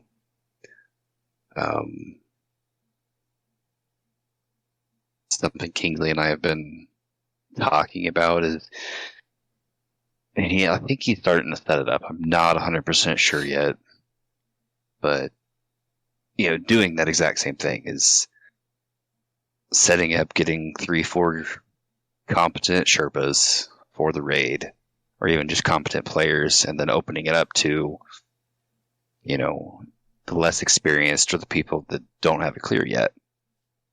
Ben and I have talked about setting it up and doing the same exact thing. I've been looking for, not really looking, I've been just kind of paying attention to, GDC, Guardian Hub, 2 Titans and a Hunter, just kind of watching to see the new people coming in. And, sometimes they'll say, hey, I found the Discord, I'm wanting to do, raids, or I'm wanting to do this, or just, it just depends. And there's been a few that I've messaged directly and been like, what time works for you? If possible, I'll set something up, or I'll try and help. But unfortunately, I feel like a lot of people joining these communities are just scared or shy for, it's, because I was the same way when I first joined the community. It's like, it's kind of like when you go to a new school, you're the new kid on the block, and you don't know anybody. You don't really know how to approach people, how to talk to people. So I think it's really great that, this community in itself, and most of the Destiny community, is really opening and welcoming for the most part. Yeah. There's definitely some bad apples, but they don't last long in our community. Right. They move on. I wish there was a better answer to that question, because I would really like to see more people raiding. And a lot of it, it's been said before, comes down to a time constraint. Yeah, Guardian Hub's talked about this too, I remember. Yeah. It's been I always set the expectations of at least 2 hours. Mm-hmm. That's a competent run. Yeah. Most, right. You have to go looking. That's your average run, basically, for most raids, about 2 hours. Yeah. It's what you should be looking for, is about 2 hours. At least, especially on somebody that's never been in a raid, or is new to the raid. Now, if they've never ran a raid at all, you should be looking closer to 4 hours. Yeah. Think of it as like a day one race or something. You're going to have to do a lot of explaining. Which, that's what we're here for. Mm-hmm. And, I've had quick runs and I've had really long runs. I've had runs that shouldn't have taken near as long as they have. I'm sorry about that. For whatever reason or the other. It's Gatr. You can just say that. It's okay. Yeah, it's me. We all know. We all know it's me. If that's what a lot of it is, it's just time constraint. I get it. I run on a limited schedule as it is. So that's why I do most of my raiding, I get my quick run in at some point throughout the week, and then, my Fridays and Saturdays are when I try and do things. Yeah, you leave a night open to help someone new. That's right. That's noble. Like it. It doesn't always work, but, Sure. We've got so many influx of new players, though, in our Discord recently, and I just appreciate everyone who reaches out, even just to answer a quick question about anything in the game, Yeah. Right. So. Yeah, I'm trying to think back. I mean, I think that the longest Sherpa run that I did was like 6 hours, and it was King's Fall. Mm-hmm. And it was like a majority of it was all at the ships. Right. I mean, just this guy just didn't know about jumping, basically. So, I mean, I felt terrible for him. I really did. And I mean, he got really embarrassed, and I'm like, hey, it's okay. It's okay. Don't worry about anybody else. And I mean, he was getting frustrated with himself and everything. And I'm just like, that's okay. That actually reminds me, since I've been doing these LFG groups here and there, he was actually in an LFG where same subject of divinity. Like it was twofer. The dude didn't know that the divinity bubble was where you're supposed to shoot. Yeah. Yeah. Like, he had no clue. Like, I was like, wait, what? You didn't know? And, it makes me appreciate the fact that I've, found these communities and whatnot and been like, oh, that's okay, that this is what it does. And I've never really had that opportunity or had that encounter where it's like, oh, take a step back for a second, look at somebody new coming into this that doesn't know these things. So it was just kind of eye-opening that somebody actually didn't know what div does and where you're supposed to shoot. Yeah, like I said, we take so much for granted that we play the game so much that it just, you have to put it in basic, like you're playing a new game. Yeah. All right. Let's go out on a lighter question, shall we? Let's go with a speak pipe here. Oh boy. Okay, let's go with... Oh, I need to answer this one real quick. This is from Nitro TJ. This is just a quick answer and question here. Hey guys, Nitro TJ here. First things first, Gatr. I haven't been watching the news. I haven't watched anything really about the hurricane or even been in the Discord this past week. But I hope your family's okay. If y'all got out, great. If not, I really hope everything's okay at your house.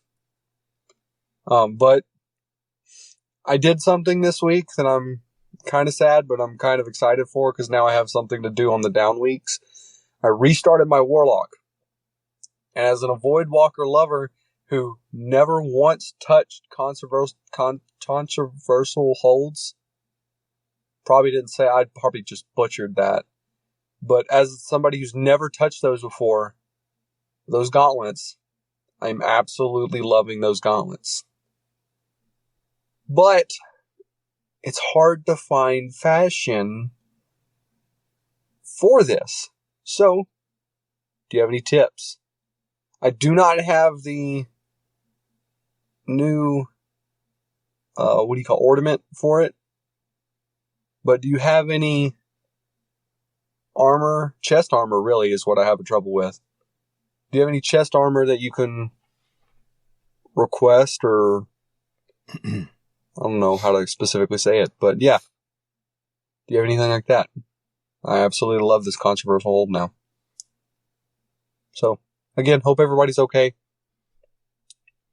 See y'all later. Thanks, Nitro TJ. Yeah, thank you for the sentiment. Yeah, everyone's doing good. We really lucked out, man. I admit, for this, where this storm went, we really got lucky. A lot of people didn't, especially on the West Coast. Yeah, Controverse holds, you get 2,000% additional base grenade regeneration when you proc Chaotic Exchange. You just have to do damage with a grenade. They're my favorite PvE exotics right now. I have my, of course I'm wearing my Callus's Shadow Shader, but I've got my full set of the facade of the, no, not facade of the, that's my helmet. The Solstice hood, the Solstice gear that, emits the purple. If you don't have that, I know I'm using the ornament for the new ornament for Controverse holds. I think it's still available at the store. It's called Grasp of the Void. It's a beautiful ornament, and in gold, it's just like gold fingers wrapped around your gauntlet. It's really cool. You can use it with, if you match the shaders, it'll go with just about anything. It doesn't really do much as far as look very different, other than that new ornament I just told you about. So, thanks for the question. I appreciate the sentiment. And all right, let's go out with a question for everyone here. I've been avoiding this for 2 weeks, and I think since we got Kato here tonight, this would be a good time to use this question. It's from Hades. Don't like the sound of that. Buckle up. Yo, what's up, guys? Hades here. So, as it is season of the pirates, I want your best pirate impression. Not drifter, not just British, not British drifter. Actual pirate impression. Whoever's is better gets crow. Love the show, love you both. Have fun, stay safe. God damn it, Hades. I've been avoiding it, but I've got to finally play it. So I figured Kato would love to do that tonight. So, favorite pirate impressions, boys. I know, 2 Titans and a Hunter, they did a whole show doing pirate impressions in the pirate voice. So I think we can do one sentence, right? Doing pirates? Is this where you're going to use the MFer? Hazel, why don't you get him warmed up, Hazel? Let's go with yours first, man. Me? Yeah, come on. It's for everybody. Oh my God. Come on, you got this. Summon my inner pirate? You got to do it, man. Come on. We got to be in the mood here. Oh, boy. I don't even know where to start with that. Oh, damn it. All right. Like, what in your right mind thinks I know how to do a pirate impression? You went to Pirates of the Caribbean at Disney, didn't you? No. No? No. That's my favorite I've ride as traveled a kid. every direction, but that far south. So no, you're opting out? Yeah, I'm opting out. All right, I'll give you that. I'll give you that. Me and Hazel will make fools of ourselves. Go ahead, Hazel. Let's just pull. Why me first? You go first. Let's just pull the Band-Aid off. I can't. You're the closest one to water. I suck at pirate impressions, man. All right, let me see if I can muster this. I'm doing this for Night Demon, because if Night Demon does it, I can do it. He did a really good job of it. He Just did. saying. He did a great job. Shout out to 2 Titans and a Hunter. You guys were awesome.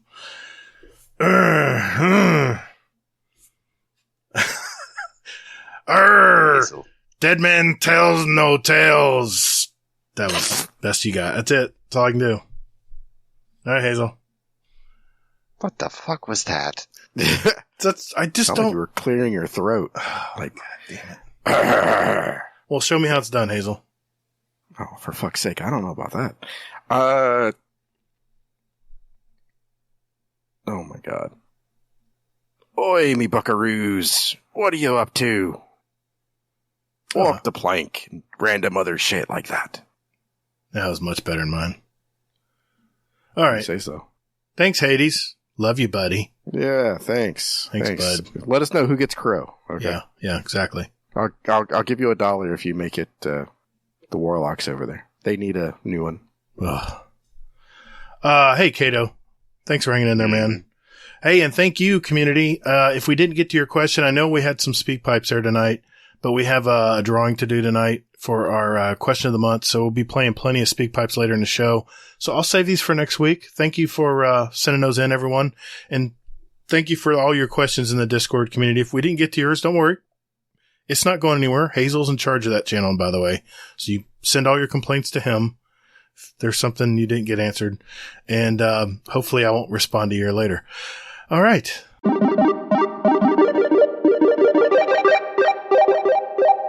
Yo, what up, what up, what up? Native Raider here, and you're listening to Guardian Downcast. Let's get it. All right. Now it is time for our question of the month drawing. And what we're going to do is we're going to play the speak pipes of our participants for this month. And then we'll have our drawings. So let's start with Mr. Monkey. Hey guys, Mr. Monkey here. Answering the question of the month for August, what kind of player am I? I think it's a really hard question to answer because it depends on how you categorise it. Is it amount of time spent or skill level? For example, I've spent a crap ton of time playing the game, but there's areas of the game that I'm pretty useless at. PvP being mainly the one of them.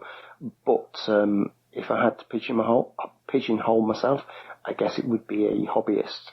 Destiny's pretty much the only game that I play consistently anyway. I research quite a lot outside the game in terms of listening to podcasts, reading up on lore, etc. So if I was pushed, I'd put myself as a hobbyist. But anyway, that's my answer. Short and sweet. Love you guys. Speak to you soon. Bye. Thanks, Mr. Monkey. All right, let's go with Master Wabbit. He always has some good ones. Let's see what he has to say. Mm-hmm. Hello, I'm Master Wabbit, and the kind of player that I am in Destiny 2 is somewhere between casual and hardcore. Is midcore the right term? I kind of feel like that should be the term. I do what pinnacles I can to get to the level cap each season, but I don't rush it at all. It's easily done by the end of each season anyways. I do each raid once to say that I've done all the normal raids, but beyond that, I don't mind missing out on the exotics. I don't have time to run multiple raids on all my characters every week for an RNG drop. I do make sure to spend some time to keep up on regular weekly story content for the season, and if the seasonal title sounds cool or is easy to obtain, I'll grind that out over time. I don't do trials or regular competitive crucible, but I do try to get most every catalyst I can. Yes, I know, Mida multi-tool catalyst, but who uses that weapon anymore? I don't try to craft all the weapons available each season, but you bet your bottom dollar I crafted an Austringer as soon as I could. To sum it up, I enjoy Destiny up to the point where it starts feeling like a job reliant on a roll of the dice or unfun tedium. Then I go play something else until an update hits. Thanks, Master Rabbit. He always has some good answers. What do you think, man? Yeah. I mean, I can see both. That's the thing with this game is, there's so many different players that there can be. You know? Yeah. It's just, it can be anything. Right. Yeah, I do not envy Destiny's or Bungie's job trying to appeal to so many different kinds of players. And that's the reason we did this question of the month, because, everyone talks about what they do in the game, but what do you really classify yourself as? I wonder what Bungie classifies certain different players as, I'm curious. But let's continue going on here, Hazel. We got one from Rodimus next. Hello, guys. This is my response to the question of the month of what type of gamer I am. I am a gunslinging, people-punching titan that enjoys playing Destiny. I consider myself more of a casual player who enjoys doing endgame content, maybe a little bit of PvP if I'm with a group. Same with Gambit. But at the end of the day, I'm not some gamer that's going to play all day, every day. I only get about 3 days a week, with everything being a dad and work life and not a balance. But that's me. That's just how I play the game. So other than that, have a wonderful evening, morning, afternoon, night, whatever you want to call it. And toodles. Thanks, Rodimus. All right, let's continue with Golden God. He's next. Here we go. Hey, it's Golden here. I'm what you would call a casual player because I don't have all this time to play like I used to, so I don't get to do as many raids. But I do raids every now and then when I can get people together. PvE content, strikes, Nightfalls. Not so much competitive Crucible. I don't really do that unless I want to try to get Trials armor. Even if I go in there, I know I'm not going to do great. So I just stick to what I can do and for what the time I have. If I need to do some catalysts, try to do catalysts or things of that nature. Thank you for having me. Thanks, Golden God. Appreciate it, buddy. So, I mean, if you don't play Crucible, does that make you a casual, or what do you think? Oh, I wouldn't say that at all. I mean, I think people like what they like, and they're just going to play what they want to play. I mean, you can play, there's people out there that just play Crucible. Yeah, it's true. So, I mean, are they casual because they don't play PvE? Yeah, maybe you can, maybe you can be very hardcore at just the PvE side of things and not even touch Crucible and still be considered hardcore. I think I'm siding more with Master Rabbit. I try to get a raid in a week, but then when it becomes a job or a slog, that's when I kind of draw the line. When I'm not having fun doing it anymore, I think that's when I kind of cut it, and that's why I would not consider myself a hardcore player. I think I would consider myself more of a hobbyist. Well, I mean, you're the pinky near elitist, right? But, I mean, being an elitist, it's still, But that's more in the PvE realm, right? For you? Well, yeah. I mean, it's just, I don't know. I say that loosely. I can be I know. But I'm just saying, I can still be an elitist and still be a casual. Certain other areas of the game. Say. Yeah. Yep. Okay. We have a few more here. This is Hammer Crasher 32. Hammer Crasher 32 here.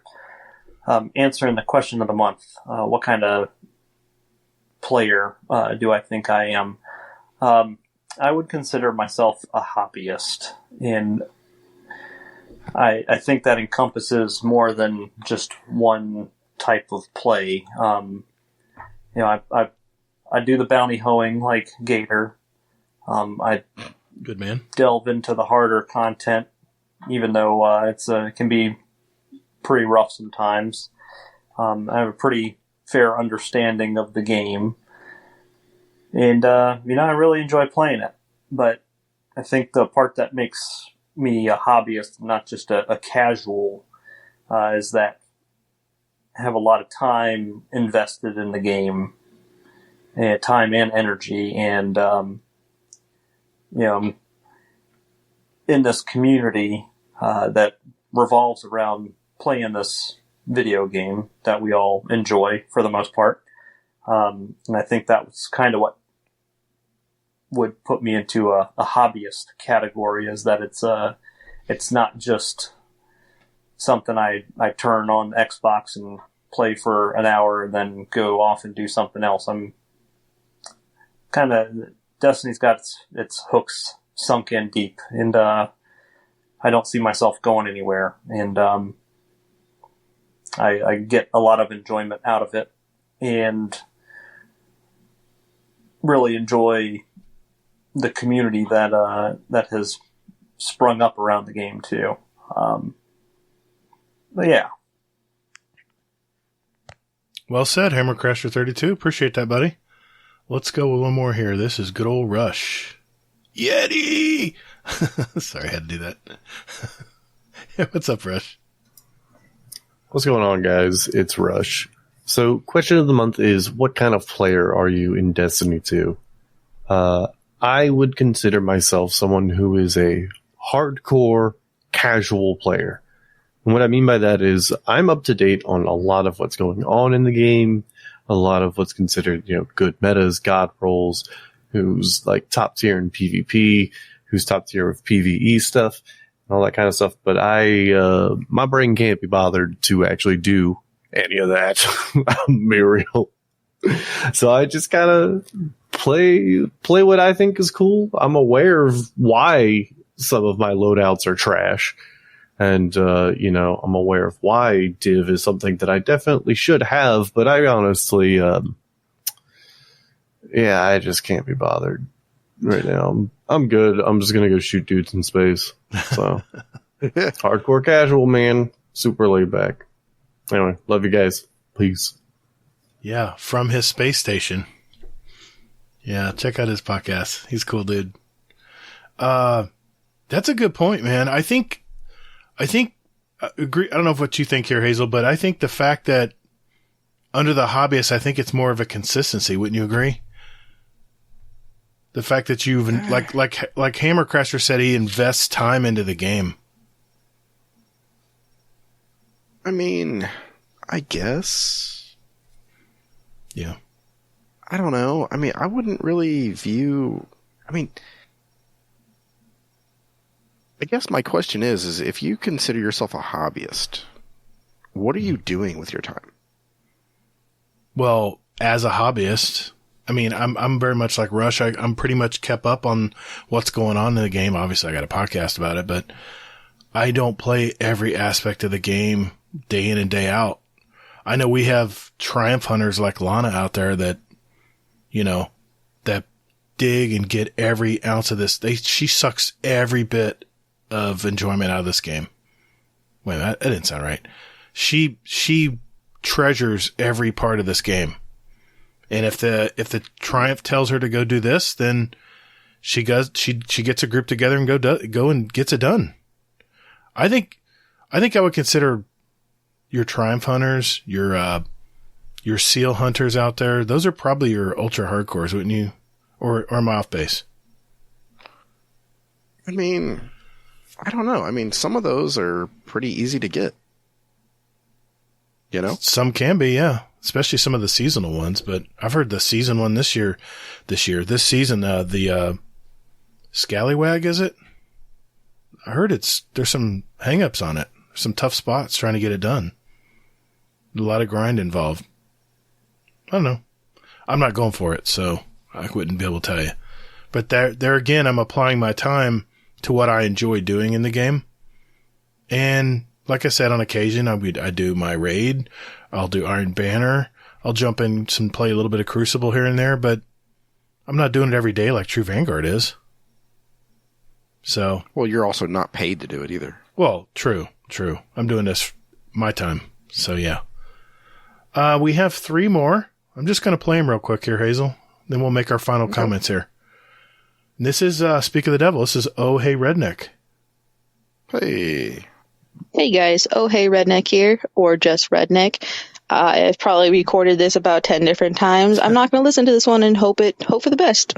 Totally out of my comfort zone, but I had an answer for this one, so I figured let's go for it. Anyway, so I'd probably consider myself a casual completionist. By that, I mean, I know there are certain things that I will never achieve just because, for one, I don't have the skills to do some of those things or the time, but I try to get everything done that I can, like the bounties, the seasonal challenges. I try to get everything done that I possibly can. It bugs me when I have things outstanding. In every game I play, I try to get like 100% game completion. That's my goal in whatever I play. So yeah, if I were to label myself, I would label myself a casual completionist. Anyway, hope you guys are having a great day or night, whatever time it is that you are listening to this. And I love the show. Keep up the good work. And later, Guardians. Hey, Redneck, I think you did a great job at that. Thanks for stepping out of your comfort zone there. Well done. Just wanted to say that. Yeah, I just wanted to say that because that probably took a lot of effort for her. Thank you for that. 2 more left. It's Brittany. Hey guys, it's Brittany. And here is my answer for the question of the month. So, what kind of player do I think I am? I've thought about this a little bit, and I consider myself a casual. I'm a casual player who does hardcore content. Well, mostly. I've been off my game a little bit lately. but I enjoy doing raids and Grandmaster Nightfalls, but I also only play a couple times a week. So I get a little bit of both ends. But yeah, that's it. So thanks, guys. I'll talk to you guys later. Bye. That is one of our mods in our Discord, Brittany. Thank you, Brittany. Appreciate that. Casual core. I like that. Yeah, she's expecting a baby in January, so yeah, she might have an excuse. She might be a little busy doing other things too. All right, we have one more, and that is from Mr. Carpo Leader. Hello, guys. This is Carpo Leader for Question of the Month. And I'm sure most people are going to go with casual or hardcore kind of players. But for me, I'm just a noob. I'm a new player. I don't build craft. I don't have certain loadouts for certain things.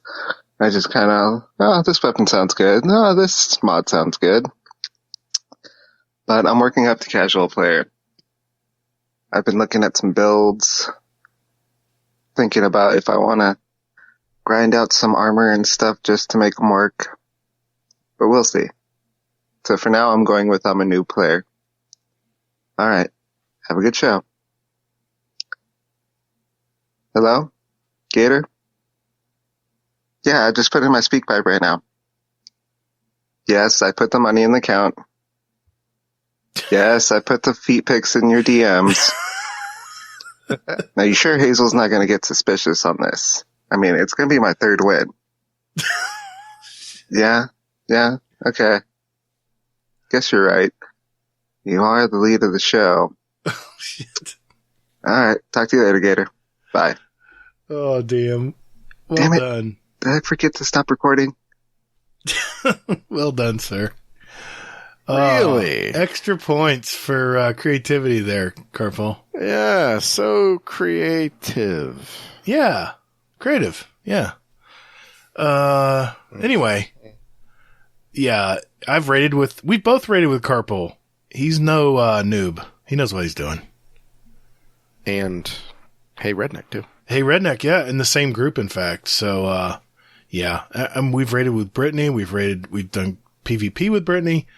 Yeah, I mean, that just, if anything, this question shed the light that Bungie has so many different kinds of players out there. And I think the takeaway here is maybe there aren't labels. Everyone kind of has their own way of playing this game. And there's no wrong answer or right answer to this either. Exactly.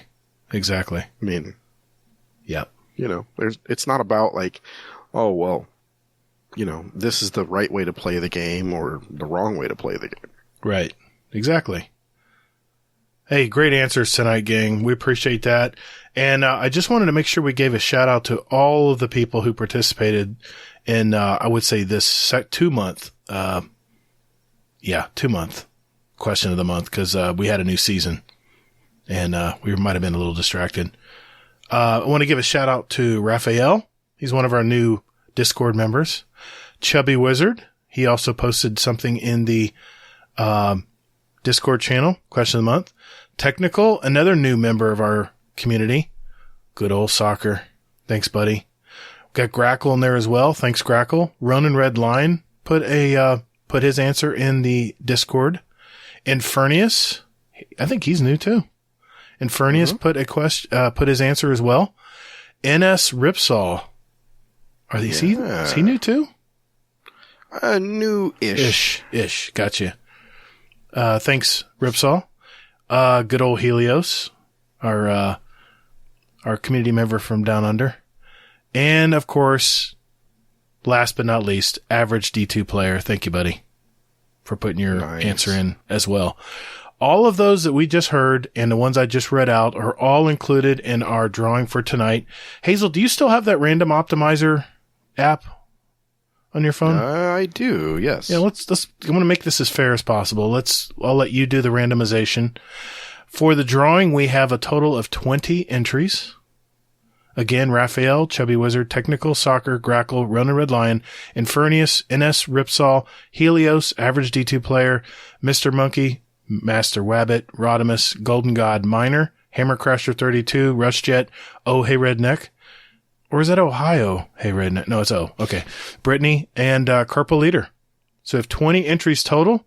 Someone's going to get a $25 Amazon gift card tonight. So number from 1 to 20, Hazel.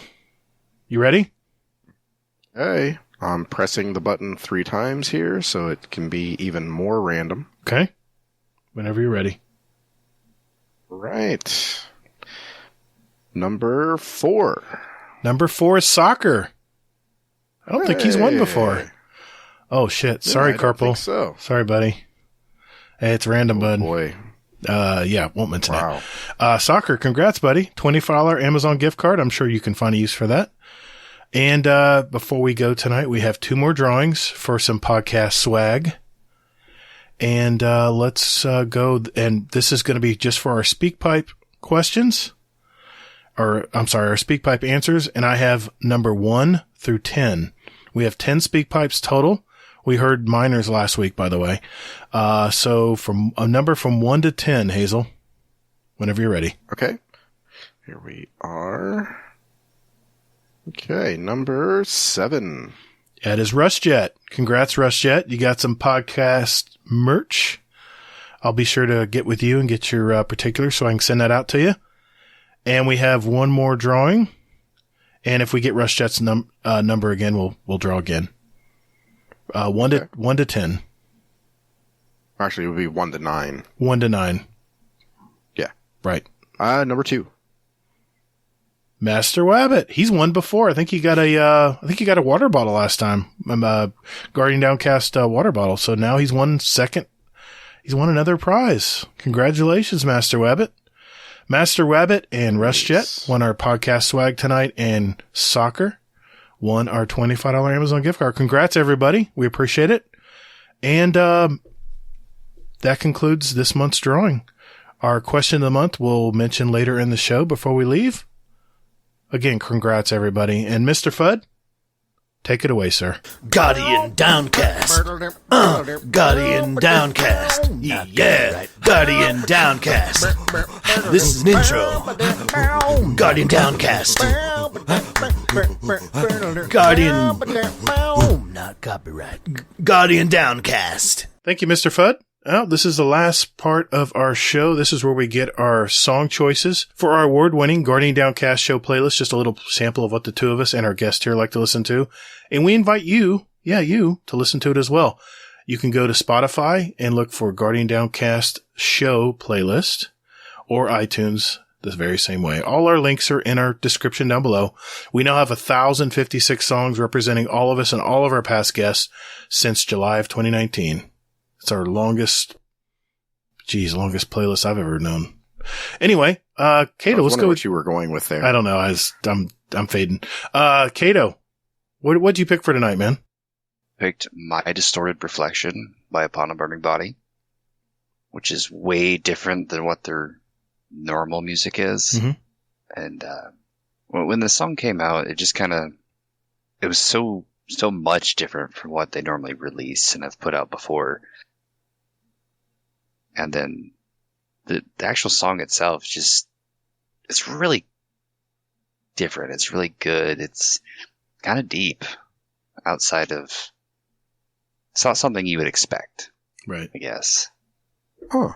It's worth a listen, even if it's not your kind of music. It's definitely worth the listen. Very cool. Thanks, Kato. Hazel, what do you got for us tonight, man? Okay. My song is from the 1994 release. It's Fantastic Voyage by Coolio. He died this week. That's right. And did see that. Yeah. So, this song was, See You When You Get There, Gangsta's Paradise. Mm-hmm. All that stuff is, a great song. Stuff I grew up with. So. Mm-hmm. All right. Cool deal. Good tribute. This week I chose a song that's not very well known. In fact, I had a hard time finding out about this guy. He is an American singer and songwriter. He was featured actually in the first season of Songland from NBC. I didn't even realize it, so I had to go back and watch it.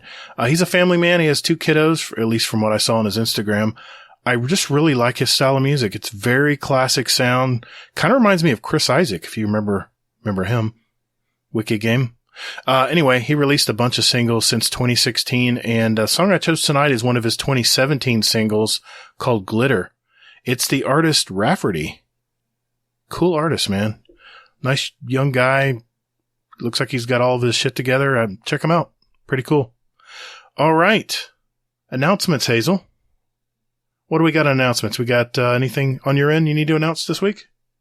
I mean, I'll be posting another scrims. I don't know exactly when, but so far we have the one scrim tomorrow, which is Saturday the 1st. It is packed. So by the time this comes out, yeah, we actually have I think 15 people. That's crazy. So 16 maybe. So yeah, good stuff. Very cool. We can do a clan raid night anytime soon? We are. Okay. We are. Damn it. Yeah, I know. I need to get on that, but it's just things are hard. So yeah, I get it, man. I get it. We all got stuff going on in our lives right now, so I totally get it. Exactly. But I mean, it's one of those things too where I really want to do it. Right. And it's just about sitting down, making the time, committing, and stuff like that. So I get it. Yeah, exactly. Because, I mean, I really want to do the raid more. I mean, I don't even want to do it so I can get the touch. Right. I just want to do the raid more. Yeah. So kind of off topic and just thought of it. Did either of you guys try for day 1? I did. I played day, no, I'm sorry, I didn't. I played day 2. What about you, Hazel? I was going to do it with Monkey and his crew. Mm-hmm. But life came up and I couldn't do it. So yeah. I heard they got stuck at totems though. Ironically, we got through totems day 2 and got stuck at War Priest for us. What about you, Kato? Yeah. Did you get through the whole one? Day 1. Yep. Very nice, man. Well, I didn't end up doing challenges. The group fell apart after we got it done. They were a pain. Yeah. We were in there for 14 hours. It was. Yeah. I'm happy we got it done. It ended up being. We had our 6 people, and then one of those people dropped Wednesday night before the raid. So we were scrambling to find a 6th. Then we got to War Priest, and then our 6 that we found just left. So then we had to scramble and find another fill. Oof. So we got her done. That's good. Wow. Gatr, you said that you did it on day 2 and you got stuck at. Yeah, we had, or War Priest. I didn't have a loaded team. I had, 2 people who had never run a King's Fall before ever. And then the 4 of us had run a King's Fall, but briefly from Destiny 1. So it was like we were running everything all over again. But, the War Priest was a total DPS checkpoint, and we just weren't putting the numbers in. And then they had that new mechanic where the person with the, I can't remember what it's called, the red blight or whatever. You didn't have to kill things. You had to go steal it from a knight. And I was like, oh man, we just got hung up on that part and we just called it. I think we put a total of about 4 hours in, I think. Yeah. So, all right. Thank you guys. Did want to mention our new question of the month, and I'm excited about this one because I cannot wait to see what answers we get. The question of the month for October, and actually we had this question from one of our community members, and like I said, I just wondered what our community would say and as a whole. So the question of the month for October is, do you have any tattoos of Destiny art or Destiny content? And if you do, why? What's the reason you had this done? Is there a story behind it? Obviously you want to keep it brief. It is a speak pipe or a Discord. In our Discord channel, you can put these answers. And if you don't, what Destiny art would you want to put on and why? We'll need all your answers by Wednesday, October 26th. And on episode 171, Hazel and I will play the answers from our speak pipes and include our answers from our Discord in the drawing.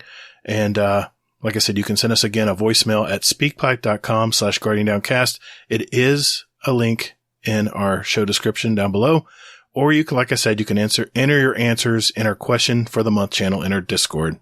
We're going to have another drawing for a $25 Amazon gift card for everyone, but our SpeakPipe answers will be entered into 2 additional drawings for podcast merch. And by the way, if you do want to get some merch from us, you can go to designedbyhumans.com, search for Guardian Downcast. We have all kinds of t-shirts and all kinds of cool stuff there, all kinds of designs. I can't talk. So, yeah, check that out.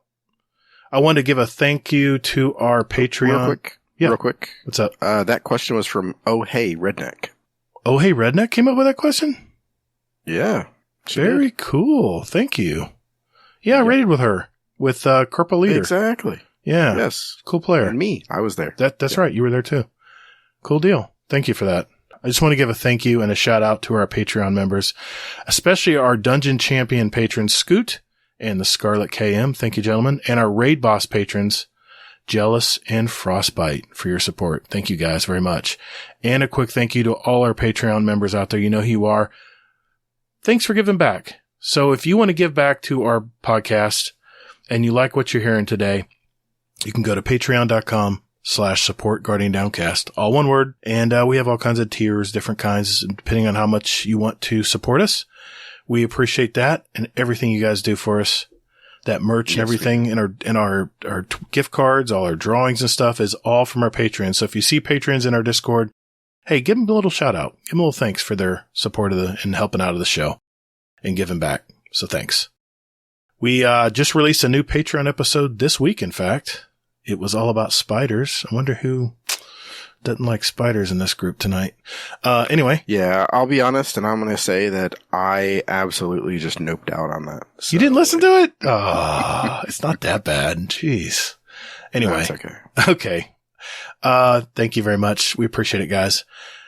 And I did want to mention that we do have our second podcast called Playing Favorites. It's released bi-weekly. So if you have a favorite, we bet you have a story behind it. Hazel and I will end with our favorite stories for the month. Not Destiny related, but more around entertainment, gaming, social media, pop culture, stuff like that. Our next episode, I believe, will be out this coming week. So check that out. It's Playing Favorites if you want to search for it in any podcast app you got out there. Well, that's another episode in our collection, boys. For our listeners out there, we have 166 other episodes with interviews from gamers all over our community. So take a look at those, especially if you're just finding out about us. And do us a favor, please. If you like what you hear, tell a friend about us. That's how we grow. We grow organically. So thank you in advance. Kato, thank you, man. That was a great show tonight. I learned so much about you that I did not know about you, sir. So that was a great show, man. Yeah, this was fun. Yeah, thanks for having me. Yeah. If you wanted someone to contact you or look you up online, how would they find you, sir? So the best way is going to be through the various Discords. I do have a Twitter. It is KValormos, but I don't ever check it, so good luck. But I'm in, we'll go with a few Discords as Kato_Valormos. So gamer tag's the same. Or you can find him as Kano in our Discord. There you go. Oh, yeah, all right. that did changed. Yeah. Hazel, how can people find you, sir?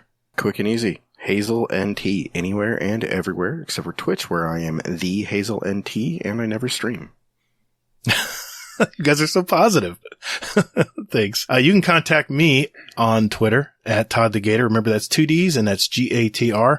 And that is also going to be the name of my YouTube channel. I'm changing my name from Gatr with all those stupid underscores, and it's just going to be called Todd the Gatr, all one word. That's going to be my new channel name. Nothing's going to change. If you subscribe to my channel, you'll still get all the notifications and stuff. But, yeah, it's time for Gatr to retire. It's just so hard to look up, and underscores suck. Check it out.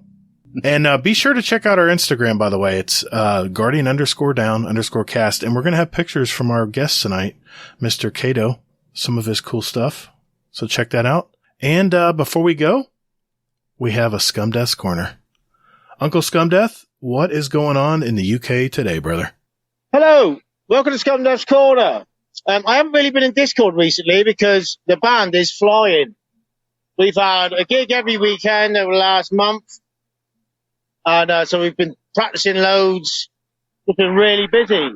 And because we are heading into the studio to record our Warcraft's 5th album on the 6th of October. We're going into the heart of Wales to record it. So we've just been practicing loads, playing loads of gigs. A gig every weekend for the last month. Got one this weekend coming up. And then after that, we're in the studio. October the 6th, Warcraft's 5th album. So we've been trying to refine these new songs and get them going. So that's been my main concern. So, I have missed you all in the Discord, really. I've not been there. So, but I will be back once we've, I'll probably do a Scum Devs Corner from the recording studio. Maybe whilst I'm playing some riffage. So, yeah. Oh, God. Ambulance coming. Oh, fucking hell. Yeah, so that's the reason. I haven't really got much to say, to be fair. But I'll let you all know when it's recorded. Well, it's just a busy time for me, all right? So I love you all, and I shall speak to you later. Wow. Uncle Scumdeath, the jet setter. Look at him. Wow. Congrats, buddy. I'm so proud of him. That is awesome, man. Good things happen to good people. It's always I said that. Thank you, sir. Hey, everyone. Remember, as you're playing the Witch Queen expansion, take breaks, get outside and touch grass, not touch ass, Hazel. Continue to be safe, everyone. And more importantly, hey, take care of one another. Defeat is not surrender, Guardian. Thank you all so very much for listening. And later, Guardian. You can touch the right ass. Oh, okay. Yeah, there you go. And by the way, get tall. Oh, it's for you, Hazel. Motherfucker.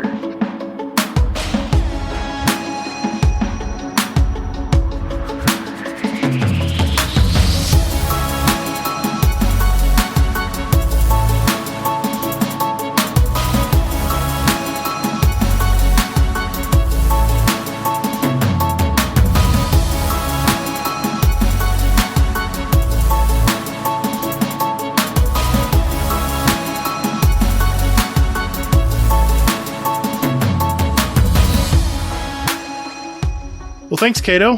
Hope you made your raid team on time, man. I let him know. Hey, man, keep up all that good Sherpian, man. You're doing good work. Trying to.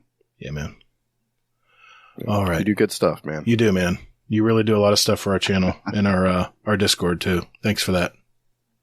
Well, I appreciate the words of encouragement.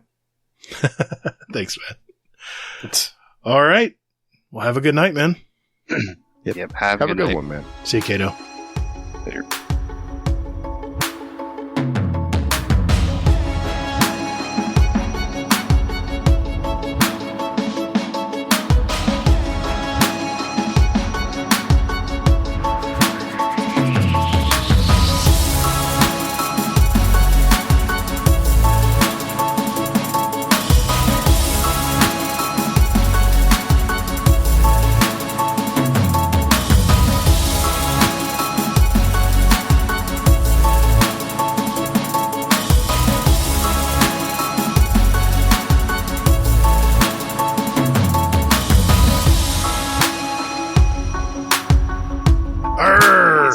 Dead man tells no tales.